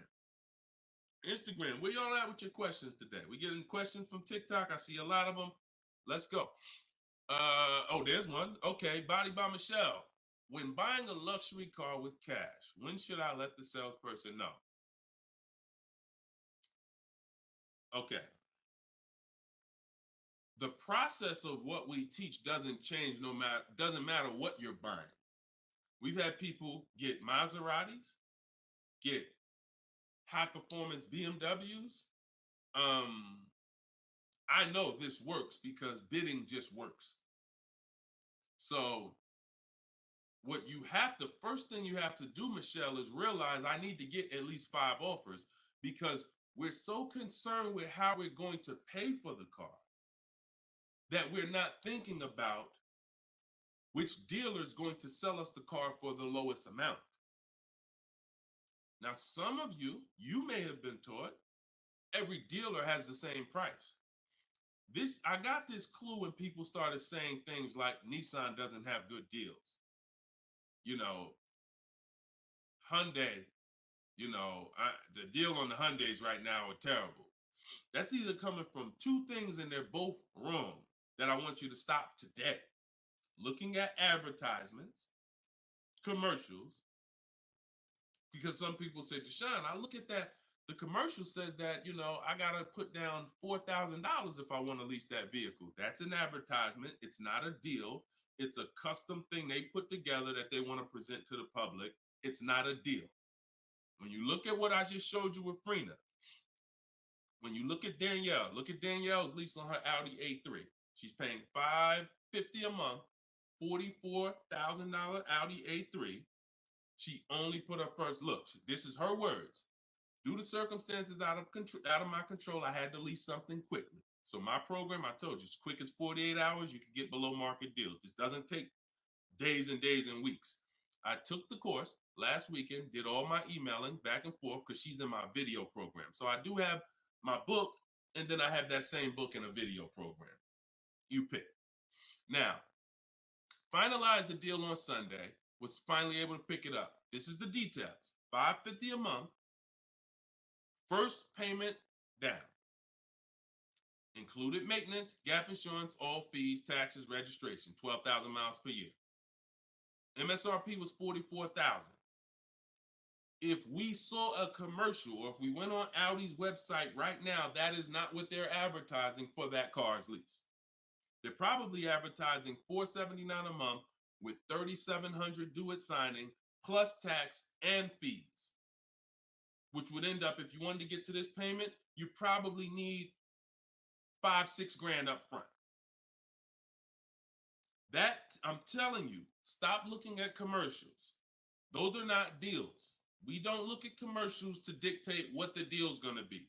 Nothing that I'm ever going to show y'all that people are learning from me is ever going to match a commercial. Second thing that people might be looking at when it comes to what they deem they can get for a car is going into one dealer. That's it. Going to one dealer. What's the price? Oh, wow, that seems high. That's higher than I thought it was going to be. And leaving saying, oh, man, Nissan don't got no good deals this month. No, that Nissan dealer doesn't have good deals. And again, you have no leverage. So the first thing I want you to think about, Michelle, is changing the way you shop so that you can forget about how you're going to pay for the vehicle. First paramount thing is to make sure that I'm getting 5 offers, because we've done the statistics. I got people all around the country shopping that report to me. 80% of dealers are overpriced. I'm telling you numbers that I don't want you to ever forget. 80%. That means out of 100 dealers, 80 are overpriced. 20 are the great prices. So you're not going to walk into a dealer and get a great price, because you have more of a shot of walking into an 80% dealer than you do a 20%. So you stay at home. You could do it my way, which is in my book, totally online. You use my scripts, use my templates, they're copy and paste. Or if you want to do it your way, you can call around and get several quotes. But you need to get at least 5, because you're going to be amazed how different the quotes are. One dealer's charging $550, another dealer's charging this, another dealer's charging this. Hey, that's a $5,000 difference. That's the way it should be. That's the way it should be. Okay, so that's what you focus on, Michelle. Forget if you're going to pay cash, keep that in the background. People walk into a dealership all the time. You see it on internet. They make videos about it. Oh, I'm walking in, man, about to get this Lamborghini. Yeah, I want that black one right there. Boom. All right, write him up. Let's get him out of here as fast as possible before he realizes what he needs to ask. Okay, and he don't want to look like he's negotiating. You're going to overpay all the time. People celebrate the cars, but they overpaying for them. So don't focus on how I'm getting the car. Focus on, let me get these offers so I can make sure I get the best price. Once I get the best price, here's the cash. Okay? Great question. Shoot the next one up, Dolan. We're live, y'all. This is our Thursday, 12 p.m. show. We'll be live for about an hour. So we're going to try to get through as many questions as possible, but I don't like to give short answers. And for those of you who like to shine, I want all the answers in one spot. That's in my new book. It's a digital book. It's called Cars from Home, 7 Steps to Saving Time, Money, and Avoiding Dealers. And you can get yours, have everything I teach in one spot. If you get the 75% off price, it's $24. It'll be in your inbox in 5 minutes. You can get it in my TikTok bio. You can get it in my Instagram bio, or on Facebook, YouTube. We got a link in the comment section for you that you can get your copy at 75% off. But it's only for 30 minutes. Once the timer expires, it does go back up to the $97 price. Okay, YouTube, Hanako. Sorry, hold on. Eyes water, I'm sorry. All right, YouTube, Hanako. What if you guess incorrectly on what your yearly mileage will be for a lease? Can you renegotiate your lease if you will go over the mileage? So some brands will let you buy mileage before the lease ends. So you can buy them, but I think BMW has it where you can buy the mileage for like 15 cents, but you can't be within like the last 3 months or last 6 months, something like that. So everybody, if you do have that option, you want to call your leasing company and you want to see. But I teach to estimate your miles. Like I have a chapter in my book. It's not even a chapter. It's like a little section called Choose Your Mileage Wisely, where we walk you through the math. Now, sometimes lifestyle changes. You were working 10 miles from home. Now you're working 30 miles from home. That's understandable. What I like to do is we always do an equity assessment. Who has a lease, but you didn't know you could sell leases? Type of question mark. If you did not know that you could sell a lease, I want you to type a question mark in the comments, because you need to get familiar, and every one of you who are going to be replacing your cars, whether you own it, lease it, anything, you need to get familiar with what we call an equity assessment. Yep, I see a lot of you. So a ton of you have leased cars and you didn't know that you could sell leases. So imagine how much that's cost you so far. Again, I'm the bad news first person. If you dropped off a car without seeing if there was any equity, then you certainly, I mean, there's no guarantee, especially, but if you dropped off a car 2020, 2021, 2022, oh, you most certainly, there's a good chance you had equity because everyone did. And it was to the tune of, 5,000, 7,000, 10,000. If you had a truck, some of these trucks, $10,000, $12,000 checks people were getting. Now those big checks are over because that was a limited inventory thing where resale values were so high. Almost everyone had equity. But you need to make sure you're not leaving 1,000, 2,000, 3,000 on the table in this market. In a normal market, we always do an equity assessment. So if you're going over your miles, you want to do an equity assessment to see if you can sell it. Because if you sell it, you're out of it, and you can just go lease a new vehicle. But so the equity assessment is you call your bank, you get your payoff. You go, once you have your payoff, you want to ask them. It's only for leases. This question, the second question is only for leases. Do I have a third-party restriction? If they say yes, you just need to make a note of that. If you don't have a third-party restriction, and there's several brands that don't, Chase, Toyota, Mazda, there's still a couple leases out there that don't have third-party restrictions, then you're going to go and you can sell to any of the online bidders, highest bidders. You get all these offers. And look, let me be clear on when you should be doing this. Before you ever think about shopping for a car, you gotta take care of your equity. You shouldn't be shopping for a car and then saying, all right, now let me check and see what equity I got. Because now if you don't, you need to know that up front, because if you have $3,000, $4,000 of equity, that matters going into your budget. Maybe you want to apply it to your next deal. Maybe you want to put it in your bank account, but you need to know about it early. That's why it's the second step in my system. I got 7 steps. Equity assessment is the second step. As soon as you think about getting a new car, your first question should be buy or lease. Should I buy or lease? That means, am I keeping the car 8 years or not? And then the second thing is equity assessment, because that's going to tell you your positioning with your current car. So once you get your payoff, you go to the Carvana, CarMax, Driveway, and you look, you do what you want. I would not suggest you be lazy in this. This takes 20, 25 minutes, and this is your money. So you go to those websites, CarMax, Carvana, Driveway, Kelly's Blue Book Instant Cash Offer, hold on, Auto Nation Sell My Car, and Car Google Sell My Car. 6 offers, 6 cash offers, and that's going to tell you your equity position. That's once you know that, because some of you are going to do that and find out you got negative equity. Now you have to plan accordingly. Some of you are going to do that and find out you got 4,000 of equity. Now you got to plan accordingly. Some of you in leases are going to do that and find out you have no equity, in which case, okay, I just need to wait until my lease is up. I can't get out early. But so the equity assessment tells you how you can move to the next step. Okay? So that's what you focus on. That's what you focus on at this particular step. Okay? Go ahead, shoot the next question up, Dolan. All right, we're getting a lot more. I'm gonna try to go faster, but go ahead, shoot the next one up, Dolan. This one's Instagram.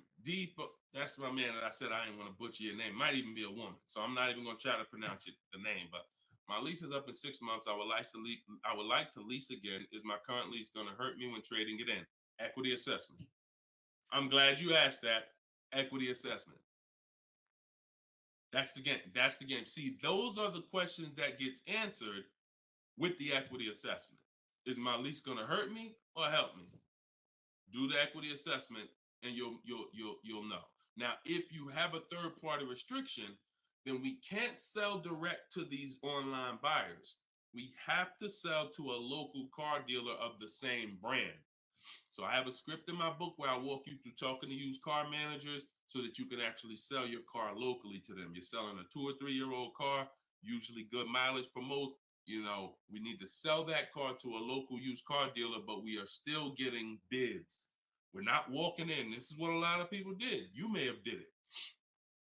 Man, I got a third party restriction. I'm gonna just walk into the dealer. hey, yeah, look, I know I got equity.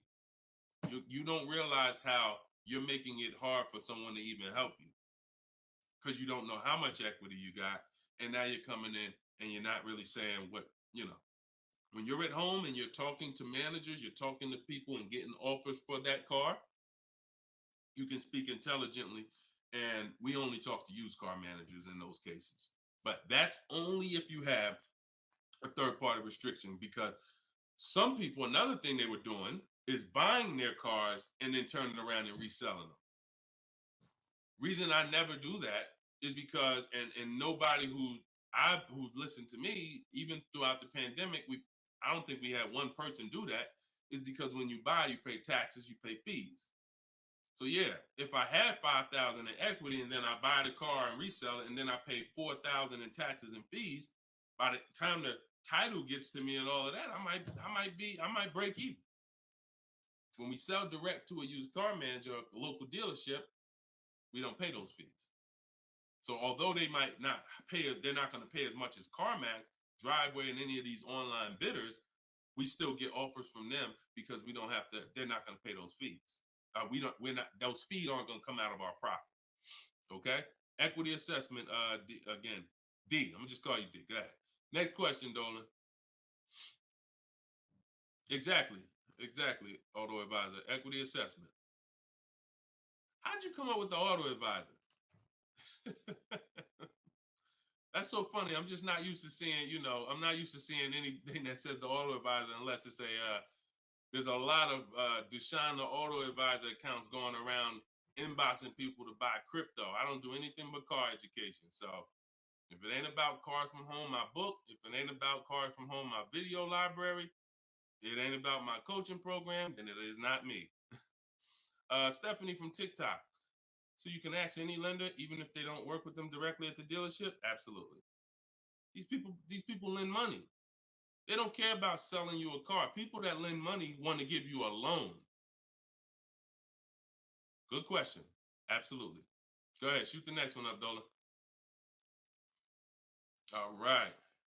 Everybody getting value out of the show so far? Type dollar signs. Let me see the dollar signs. If you're enjoying and you're getting value out of this show, by the way, for those of you who just came, this is live. This is our Thursday live show. We rebroadcast these shows throughout the day, so that everyone can rewatch them. So you might see a rebroadcast, but Monday, Tuesday, Thursday, and Friday, 12 p.m. and 3 p.m. is when we're actually live. So when your coworkers, your family is talking about car shop, you want them here 12 p.m., 3 p.m. We're actually live Monday, Tuesday, Thursday, and Friday, Eastern time. All right. This one's from Instagram. How do you get a great lease deal? Bids. It's the only way. Because all right, so I'm gonna give you an example of how not getting bids will actually deceive you, and you could possibly think you got a great lease deal. So this is Charles. He got a Palisade. Palisade's probably one of the top 5. Definitely throughout the pandemic, it was probably top 5 most popular, SUVs.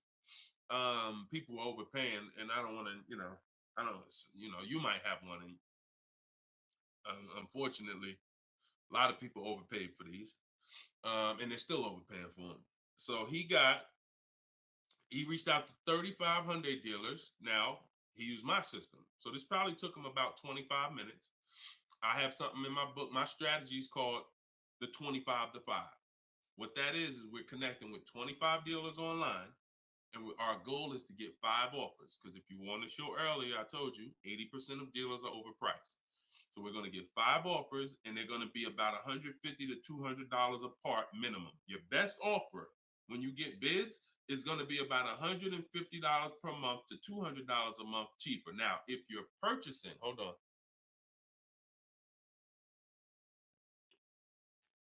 All right. Now, if you're purchasing, you're going to see, for those of you who are buying new cars, because we have several people that do that, you're going to see that there's about a $5,000 difference minimum between your best offer and your worst offer. So let's say I was buying this Palisade. When I get my bids, my best offer to my worst offer is going to be close to $5,000 difference. That's when you know you're doing it right. because we get below market car deals. Some people get market value car deals. Some people pay above market value car deals. Depends on the skills they have. So he got bids. He did this, used my system. Took him probably 30 minutes to reach out to 35 dealers, maybe 25 minutes. And he got 10 quotes. Offers range from 1.23 to 1.66. Now, that's what that's what I'm telling you. The 1.26 lease that he ended up getting a 1.23 because we always send a counter offer. I have a calculator in my book where you put it in. We must send a calculator. We must send a calculator. We must send a counter offer. So he ended up closing the deal at 1.23, all online. Never spoke to the dealer until he was ready to lock up the deal. But see the difference, 1.23 to 1.66. That means he's looking at offers. His best offer was $597 on a $48,000 Hyundai Palisade. His worst offer at 1.66, that same 1.66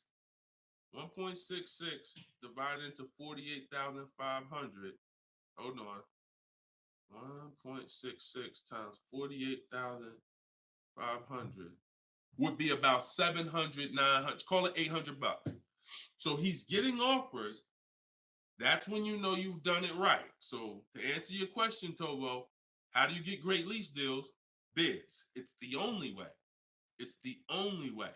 So his best offer is $597. The worst offer he saw out of all of them, he got 10 of them, was $800. Same vehicle.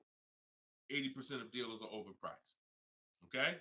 Must get bids if you want to get deals like this. Only way.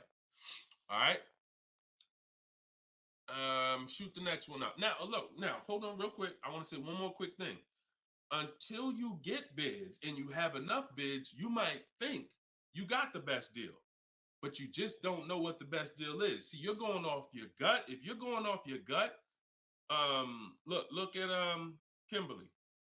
Kimberly saved $20,000 on her Maserati. It's a $91,000 vehicle. She posted, the one she ended up getting was 91 because a dealer near her ended up beating this offer she had, but it was an $86,961 Maserati. They offered it to her for $66,261. So they're taking 20 grand off. But she had offers that were 10 grand off.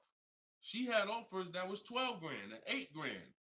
And if she would have tried to assume, well, dang, 8,000, that feels good. I mean, shoot, brand new Maserati, taking 8,000 off. That gotta be a deal. See how much money she would have left on the table?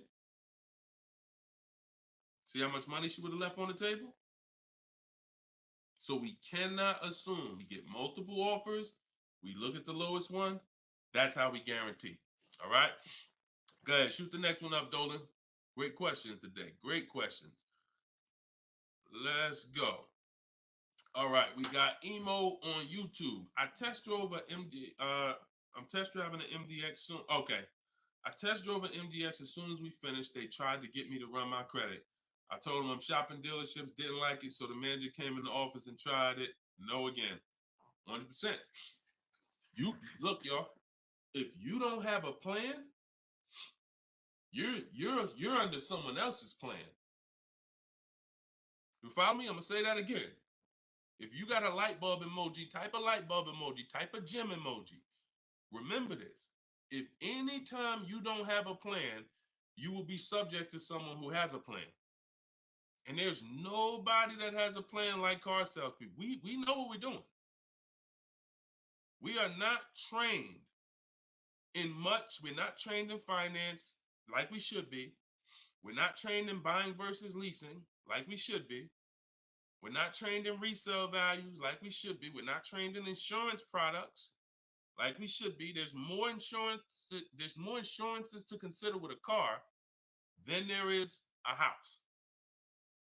Kid you not. Extended warranty, that's an insurance policy. You might use it, you might not. Tire and wheel, that's an insurance policy. Gap insurance. You have auto insurance. There's multiple insurances that you need to consider in this business, when you're buying a car, when you're leasing a car. We're not trained in none of that like we should be. But what we are trained in is how to make sure we have enough information to sell you what we want to sell you. And so if you don't have, and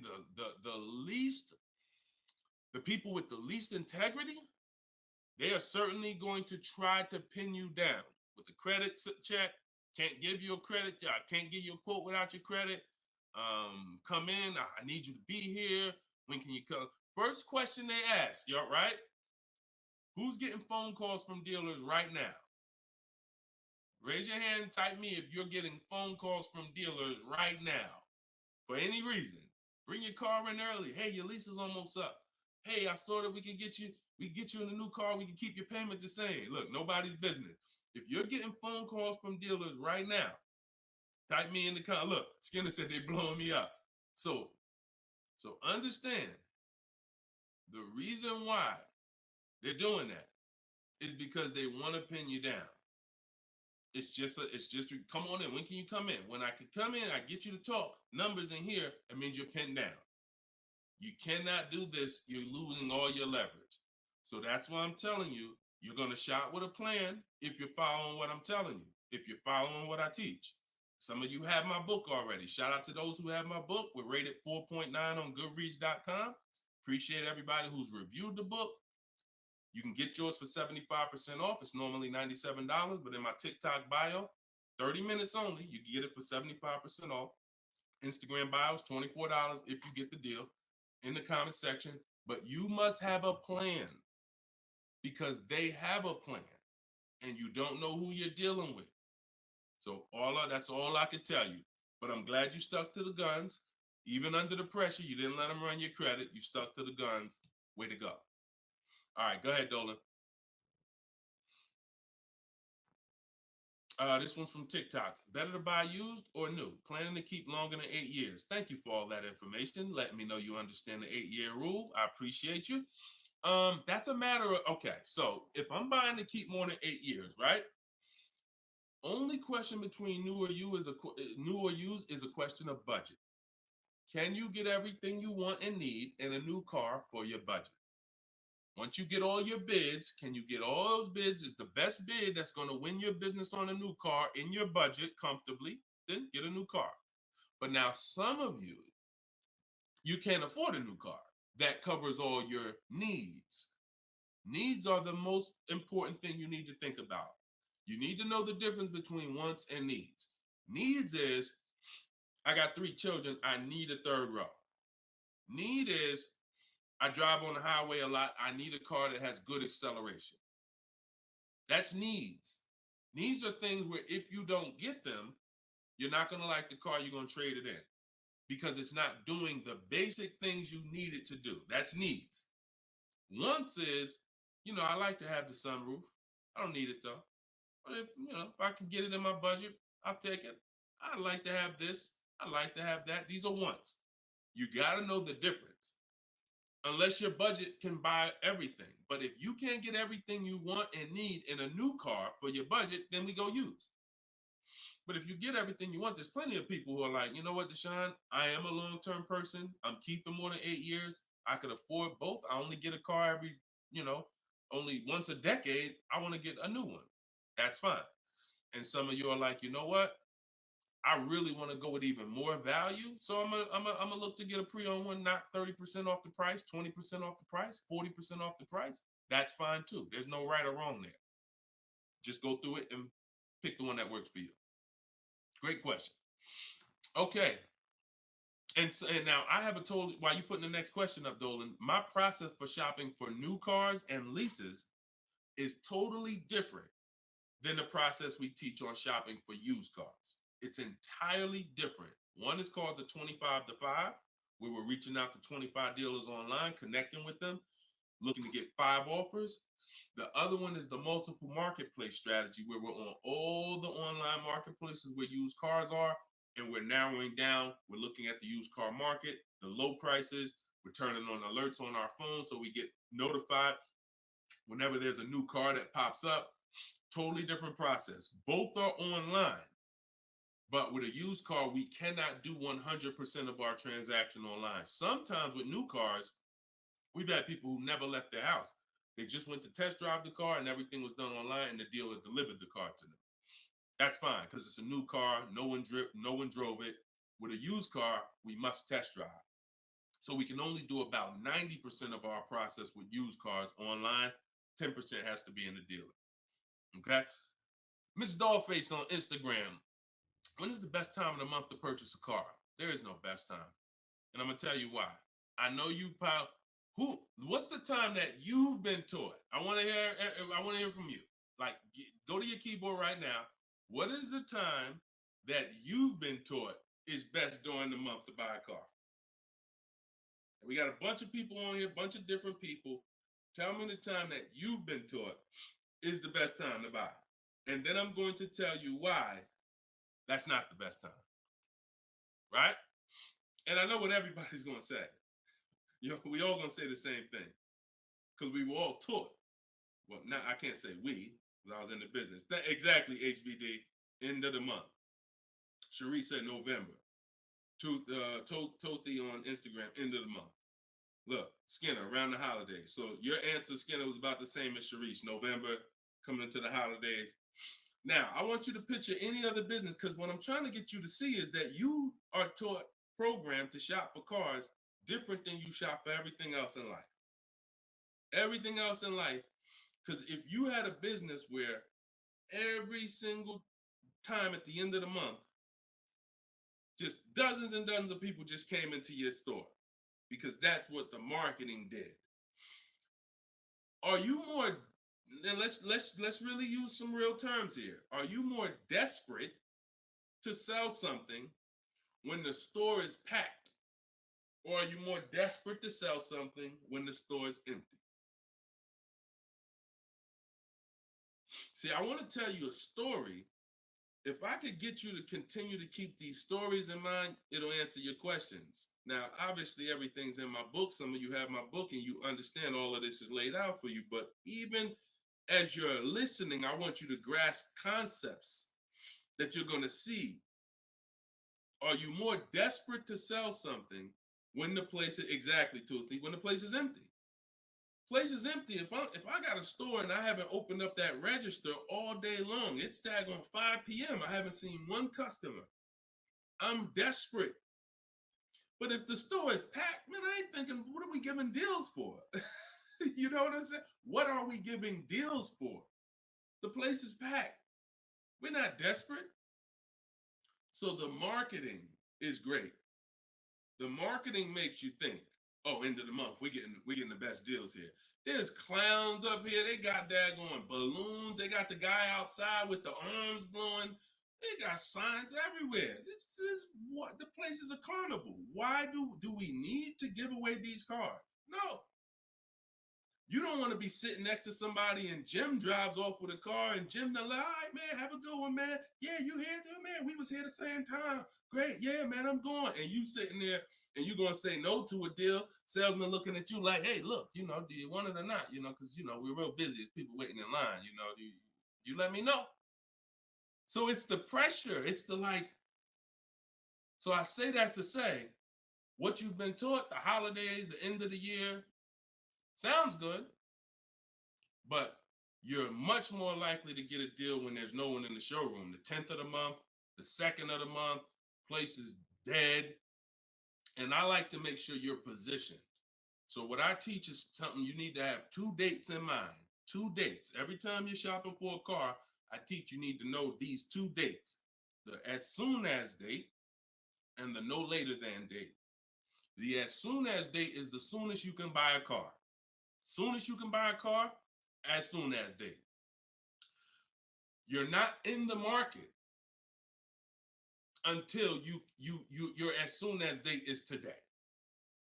Step 5 in my process, my 7-step process is in the market, getting offers. I can buy something today. That's my as soon as date. My no later than date is my deadline. Now you have to know these 2 because the time in between is your leverage. So let's just say my as soon as date is today. I can start looking at offers. But my no later than date, I got 2 months. 2 months. I need to have a car by this time, 2 months from now. That's my deadline. I got all that time in between to say no. I got all that time in between that when I'm contacting dealers, when I'm looking at inventory, I can look at trends. I can see are the prices dropping. I can have alerts on my phone, getting access to the new inventory. This is our process. So some of you are like, Deshone, I need a car in a week. Well, you still have a as soon as date and a no later than date. 3 days, soon as date, no later than, doesn't matter. So you have to know these 2 dates because in between is your leverage, which is why I don't want you emergency shopping unless it's an emergency. Okay? I don't want you emergency shopping. Don't get into the habit, don't stay in the habit of emergency shopping.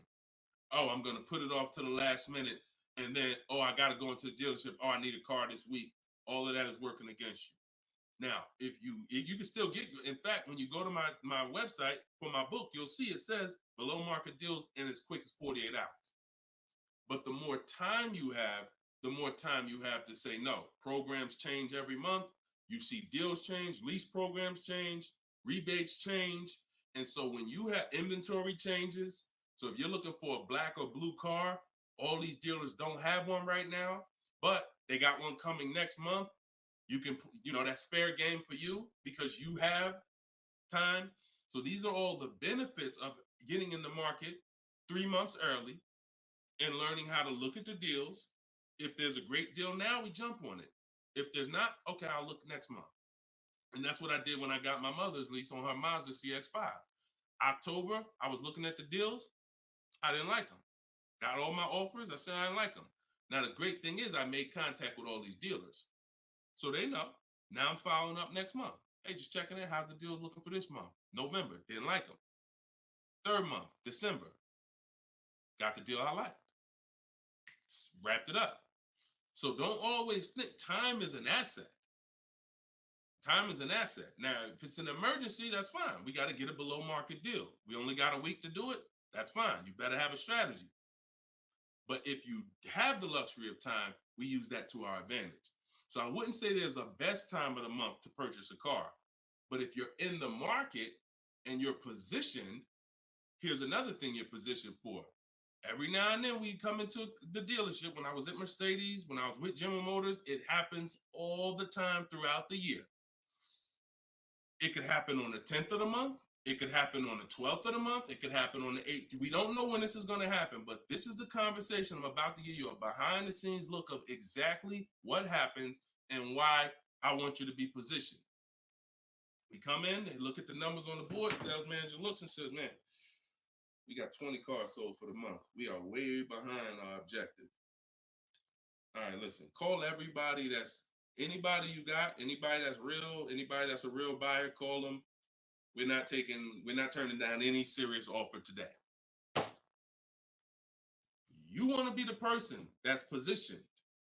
Hey, Jackie, and they're usually emailing us because we don't talk to, nothing that we do requires talking to salespeople. So they be email, hey Jackie, hey, it's Ray over at such and such. Were you still looking for that car? Have you found it yet? No, okay, I know the quote I gave you before was $550. I know you wanted to be here, but my manager said, listen, we'll take any offer today. We really want to move a car. See, you were taught that only happens at the end of the month. It doesn't. You got to be positioned. You got to be positioned. And so that's the luxury of time. So this is what it is, y'all. I want you shopping with a strategy. This is what I want you shopping with. All of this is in my new book, Cars from Home, 7 Steps to Saving Time, Money, and Avoiding Dealerships. Learning the science of making dealers and banks bid for your business while you sit at home, getting below market car deals in under 90 minutes. And you can get your copy for 75% off in my TikTok bio, in my Instagram bio, or you can click in the comment section on YouTube and Facebook. We got a comment pin for you guys. Or if you're watching us on TV, you can scan that QR code with your phone. Get your copy, use it, use everything in it. I walk you through everything in there. Leasing is in there step by step. Purchasing new cars in there step by step. Purchasing used cars step by step. High mileage drivers, I got 2 strategies for you. If you're a short-term high mileage driver, everything's in there step by step. If you have credit issues, I walk you through step by step. So get your copy. We are back live for episode 7 at 3 p.m. And we'll, like I said, this is not a rebroadcast. We do these live shows Monday, Tuesday, Thursday, and Friday, 12 p.m. and 3 p.m. So we'll be back for our next segment in a little bit if you want to join us. If not, tell your friends about us, and we look forward to it. We always look forward to the people who are ready to change their life, empower themselves, stop shopping like desperate victims, begging people to help you, begging people to give you a car, begging people to help you. Please, can I get no money down? Going in with wrong information. Down payments are illegal. All of this stuff that is just totally terrible. It's no other way to put it. It's just terrible. I want y'all shopping different. I want you empowered. I want you in control.